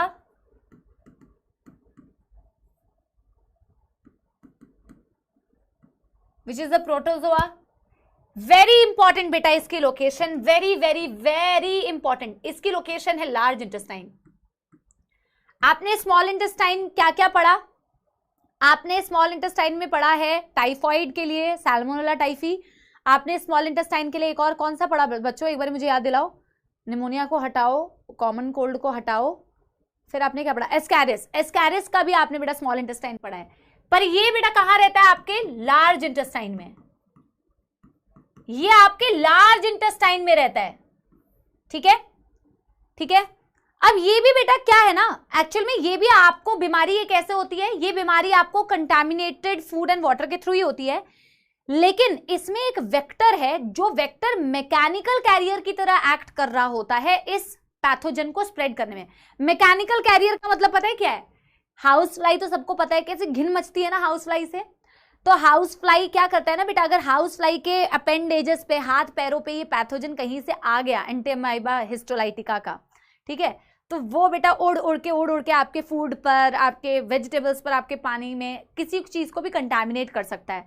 तो house fly is a very good mechanical carrier. उसके अंदर बेटा, उसकी बॉडी के अंदर कुछ नहीं जा रहा है, वो ऊपर ऊपर ऊपर ऊपर से मतलब फैला सकती है, ठीक है, कैरी करके लेके जा रही है एक जगह से दूसरी जगह, इसीलिए इसे मैकेनिकल कैरियर बोलते हैं। तो house fly acts as a mechanical carrier, जो कि आपके फूड एंड वाटर को कंटामिनेट करती है, जिससे आपको वो बीमारी हो सकती है। समझ में आ रही है बच्चों बात? यस, छी मत करो भैया, अरे भाई घिनौनी तो वो होती है बेटा, मच्छर तुम्हें घिन नहीं मचेगी, एक बात बताओ, यस मच्छर से तुम्हें नहीं मचती है, लेकिन मक्खी से बेटा, मक्खी हूं मैं, मक्खी से बड़ी अजीब सा लगता है। मक्खी को ना तुम भगाने में बेटा इतनी मौत आएगी ना, अगर एक मक्खी घुस गई घर के अंदर, उसको भगाने में बड़ी मौत आती है, बहुत गंदी साउंड होती है मक्खी की। तो हम यहां पे क्या लिखेंगे बच्चों कि हाउस फ्लाई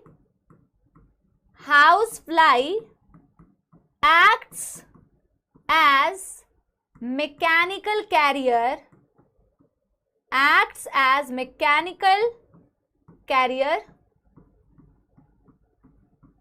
ठीक है, हाँ, which then contaminate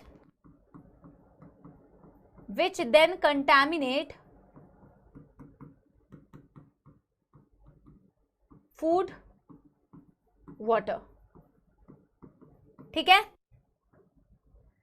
अब बेटा ये आपके लार्ज इंटेस्टाइन को अफेक्ट कर रहा है, आपके लार्ज इंटेस्टाइन को अफेक्ट कर रहा है, तो आपको क्या क्या प्रॉब्लम हो सकती है, देखो, आपको क्रैम्प्स मतलब आपके मस्कुलर मसल्स में पेन होगा, आपके एब्डोमिनल वाला जो एरिया है उसमें पेन हो सकता है, क्योंकि इन्फेक्शन हो रहा है तो आपके एब्डोमिनल एरिया में पेन हो रहा है, वहां पे आपको क्रैम्प्स आ रहे हैं, आपके मस्कुलर पेन दिख रहा है, आपको कॉन्स्टिपेशन की समस्या आ सकती है, बिकॉज लार्ज इंटेस्टाइन में प्रॉब्लम हो रहा है तो आपको कॉन्स्टिपेशन की भी प्रॉब्लम आ सकती है, ठीक है।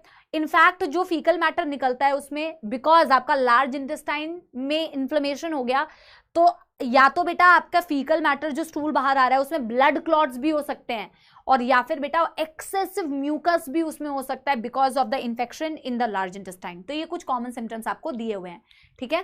क्या दिया हुआ है कि एक तो आपको बेटा एब्डोमिनल पेन हो सकता है, एब्डोमिनल पेन हो सकता है, ठीक है। फिर आपको बेटा क्या दिखते हैं, क्रैम्प्स, क्रैम्प्स वर्ड तो आपने बहुत कॉमनली सुना है ना, मस्कुलर पेन, ठीक है। फिर आप क्या बोल रहे हो, मैंने क्या बताया बेटा, और कॉन्स्टिपेशन, कॉन्स्टिपेशन, ठीक है। Stool with excessive mucus, stool with excessive mucus and blood clots, ठीक है, ठीक है। लार्ज इंटेस्टाइन का सिक्रीशन भी होता है बेटा, वहां पे आपको, यस।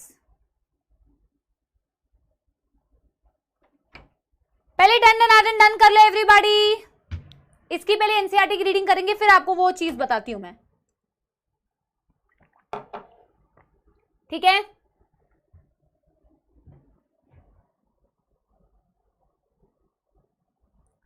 आप लिख लो, मैं आपको टाइम देती हूं।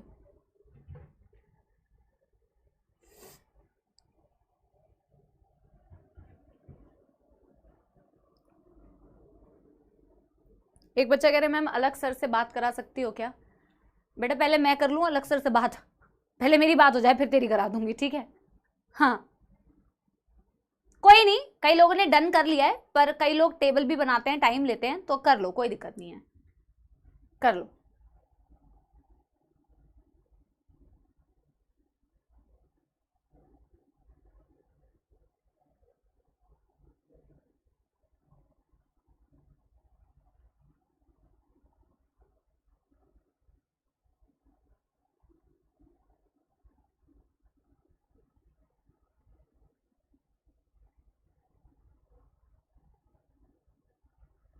पक्की बात, डन।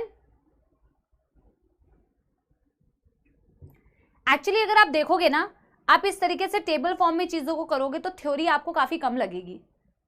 अभी इस चैप्टर में बेटा काफी कुछ बचा है। अभी इस चैप्टर में एक तो बहुत बड़ा टॉपिक है मलेरिया, 6th लेक्चर है ना भाई, बहुत लेक्चर ना हो जाए। आपके पास बेटा मलेरिया बचा हुआ है, एड्स बचा हुआ है, कैंसर बचा हुआ है, drugs and alcohol, drugs itself बहुत बड़ा टॉपिक है, ठीक है, और PYQs भी है। Done done done done everybody.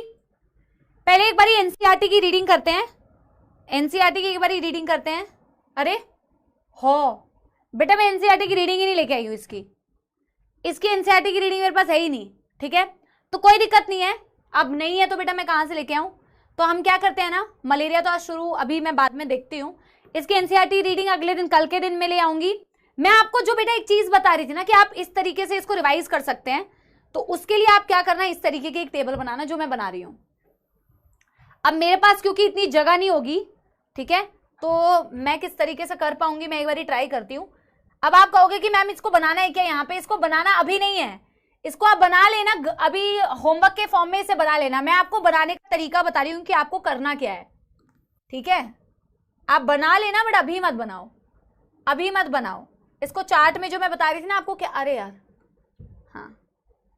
हाँ, causative agent, mode of transmission, फिर जहाँ पे ये रहता है और इसके सिम्टम्स, ठीक है। तो बेटा इस तरीके से करना, ठीक है। इस तरीके से आप एक टेबल बनाएंगे, यहां पे आप लिखेंगे डिजीज, यहां पे आप लिखेंगे कॉजेटिव एजेंट, यहां आप लिखेंगे मोड ऑफ ट्रांसमिशन, यहां आप लिखेंगे उसकी लोकेशन। आपको नहीं लगता क्लास खत्म ही हो गई यार, अभी तो शुरू हुआ था हमारी क्लास। सिम्टम्स आपको लगता क्या है बेटा, हो ही गई है। देखो मैं ना आपको बता देती हूं, जैसे आपने बेटा यहां लिखा टाइफॉइड, चलो रिवाइज करते हैं, चलो रिवाइज करते हैं। चलो मेरे साथ रिवाइज कर लो, ठीक है। हम क्या करते हैं बच्चों, हम इसको, आप इसको लिखना मत, आप इसको रिवीजन के फॉर्म में मेरे को बताते रहो, ठीक है। आप मेरे को बताते रहो, मैं लिखती हूँ, मैं सिम्टम्स नहीं लिखूंगी, बाकी सारी चीजें लिखती हूँ, ठीक है। तो टाइफॉइड, बैक्टीरियल डिजीज है तो टाइफॉइड बैक्टीरियल डिजीज है, तो बेटा इसके बीच इसके पास में मैं बी लिख दे रही हूं ऐसे, ठीक है। आप इसको प्रॉपरली बनाना, ठीक है। अब मेरे को बताओ इसका कॉजेटिव एजेंट क्या है? Salmonella typhi, Salmonella typhi. इसका मोड ऑफ ट्रांसमिशन क्या था? Contaminated food and water. बेटा मैं सुंदर हैंडराइटिंग में नहीं लिख रही हूं यहाँ पे, क्योंकि मैं सिर्फ तुम्हें बताना चाह रही हूँ कि करना क्या है, ये हम कर चुके हैं। इसकी लोकेशन क्या है? Small intestine. इसके सिम्टम्स आप लिख लेना शॉर्ट में, इसके सिम्टम्स आप लिख लेना शॉर्ट में, ठीक है। फिर दूसरी बीमारी का नाम देखो, सेकंड बीमारी आपने बैक्टीरियल में जो पढ़ी, निमोनिया। निमोनिया, निमोनिया के ब्रैकेट में बेटा इसका टैग दे दो, ये कौन सी बीमारी है? Bacterial.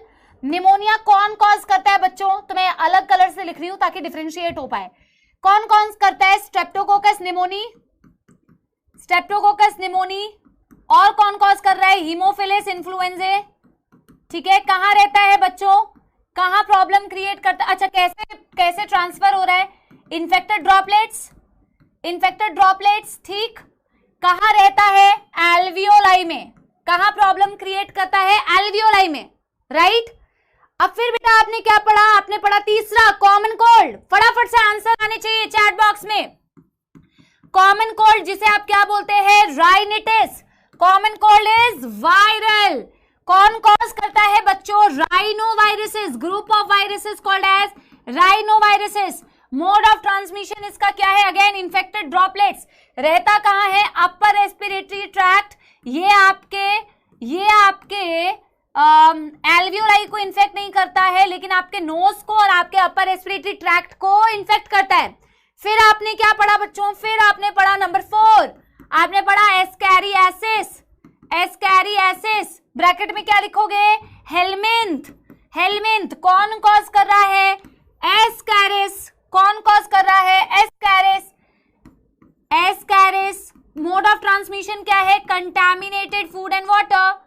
Contaminated food and water, क्योंकि आपके फूड एंड वाटर में जब फीसेस में एग रिलीज हुए थे, वो एग अगर बेटा किसी के थ्रू आपके फूड एंड वाटर में आ जाए, ठीक है, वेजिटेबल्स वगैरह में आ जाए, लोकेशन क्या है?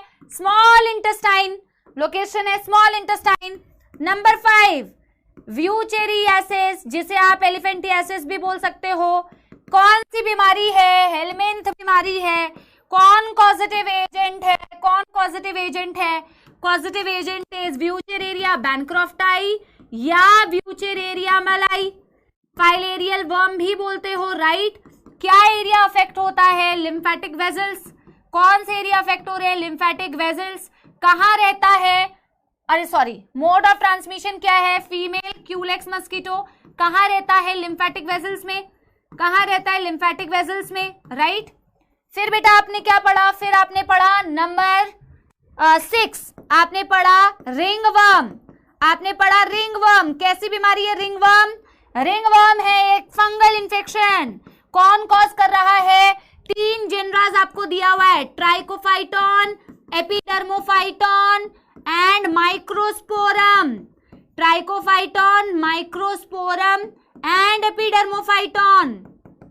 क्या है मोड ऑफ ट्रांसमिशन?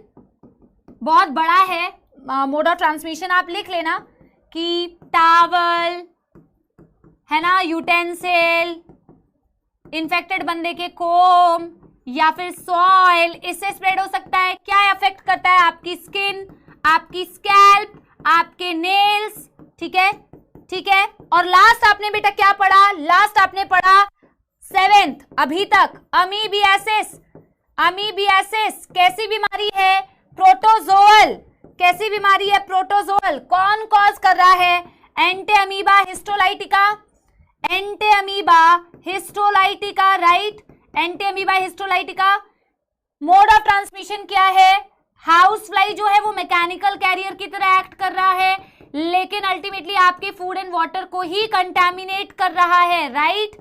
किस एरिया में प्रॉब्लम हो रही है? आपके लार्ज इंटेस्टाइन में, ठीक है। मैं एक बार इनके सिम्टम्स भी क्विक रिवीजन करा देती हूं। इनके सिम्टम्स को भी मैं क्विक रिवीजन करा रही हूं। Typhoid cause by Salmonella typhi, contaminated food and water के थ्रू स्प्रेड हुआ। सारे बच्चे बेटा इसको रिवाइज करेंगे, मेरा फायदा नहीं है, आपका है।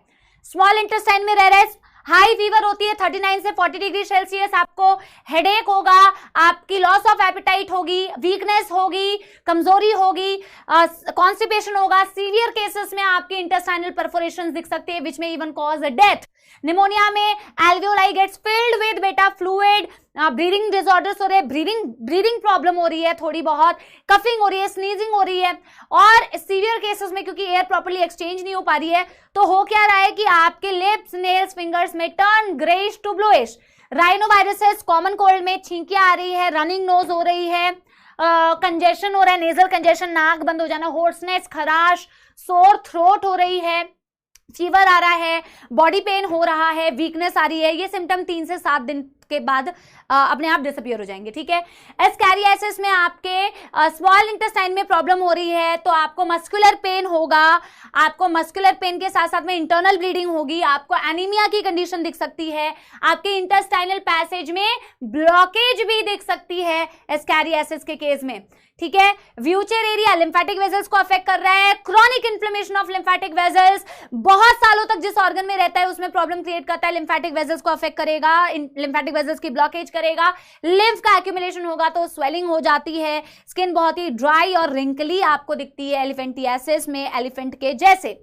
रिंग वर्म में जिस भी एरिया में बेटा डैमेज हो रहा है उसमें लीजन्स होते हैं, ड्राई हो जाती है, followed by excessive itching, intensive itching, जिस भी एरिया में रहता है वहां पे हीट और मॉइस्चर उसको ग्रो करने में बहुत ज्यादा हेल्प करता है। अमीबियासिस, लार्ज इंटेस्टाइन में प्रॉब्लम हो रही है, आपको क्रैम्प्स आएंगे, आपको कॉन्स्टिपेशन की प्रॉब्लम होगी, आपको एब्डोमिनल पेन होगा, और जब फीकल मैटर बाहर आएगा that is going to be with blood clots and excessive mucus. Done everybody? Yes? अरे chills, that is chills. हाँ, थोड़ा थोड़ा छूट गया है। अब आप बेटे इस तरीके का जो टेबल है ना, इस तरीके की जो टेबल है वो आप खुद बनाएंगे। This is homework. आप खुद सोच के देखो 2 क्लासेस का पढ़ा हुआ कंटेंट अगर आप एक छोटी सी टेबल में लिख सकते हो, पर ये आप तभी लिख सकते हो जब आप किसी भी चीज को डिटेल में पढ़ो। ये ऐसे नहीं लिख सकते हो कि पहले से शॉर्ट में करा दें। हाँ, अगर ड्रॉपर का बच्चा होता तो उसको हम बेटा इस तरीके से शॉर्ट में पढ़ा सकते हैं, उसके लिए इससे बेहतरीन और कुछ हो ही नहीं सकता है, ठीक है। उसके लिए तो इससे बेटर कुछ हो नहीं सकता है, और आप लोगों के लिए भी ये बहुत बेटर है। क्यों? क्योंकि अगर आप लोग डिटेल में ऑलरेडी पढ़ लेते हो ना, उसके बाद आपको ये शॉर्ट फॉर्म में पढ़ने में मजा आएगा। जब लास्ट टाइम रिवीजन होती है आपका, जब नीट एग्जाम पास आने वाला होता है, तब बेटा आप इस तरीके से पढ़ाई करोगे तो मजा आएगा, ठीक है। अच्छा, मैंने एक चीज सोची है कि 2 क्लास में सिर्फ एक ही गाना होगा, हमेशा गाना नहीं होगा बच्चों, ठीक है। 2 क्लास में 1 सॉन्ग, तो कल सॉन्ग होगा, ठीक है, कल पक्का सॉन्ग होगा। 2 क्लास का 1 सॉन्ग, ताकि मेरे पास भी सॉन्ग का स्टॉक रहे यार, ठीक है। गाना सुनाने में कोई मना ही नहीं है। I love you all and I definitely want to sing songs for you, but ठीक है 2 क्लास में 1 गाना, ताकि आप भी गाने का वेट करो बेटा थोड़ा सा, और मेरे पास गाने का स्टॉक हो। आप वेट करो या ना करो वो अलग बात है, इतनी मैं कोई बेटा सुरीली तो हूं नहीं, लेकिन मेरे पास भी स्टॉक ताकि रहे, ठीक है।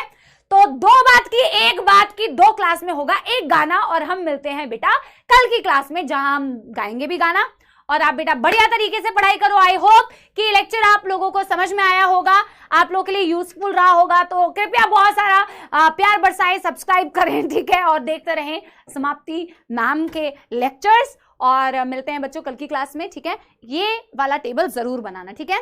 चलो, आई लव यू ऑल। मैं कल की क्लास में पक्का गाना सुनाऊंगी, ठीक है। अब मैं कोई बहाने ही नहीं दे सकती, क्योंकि 2 क्लास में 1 गाना मैंने बोल दिया है, तो मैं पक्का गाना सुनाऊंगी। बेटा तुम मुझे वो मत करो यार ब्लैकमेल, मेरे को, मैं बहुत ही वैसी इंसान हूँ, I am a kind person, कमजोर person, please don't take the फायदा ऑफ माई काइंडनेस, ठीक है।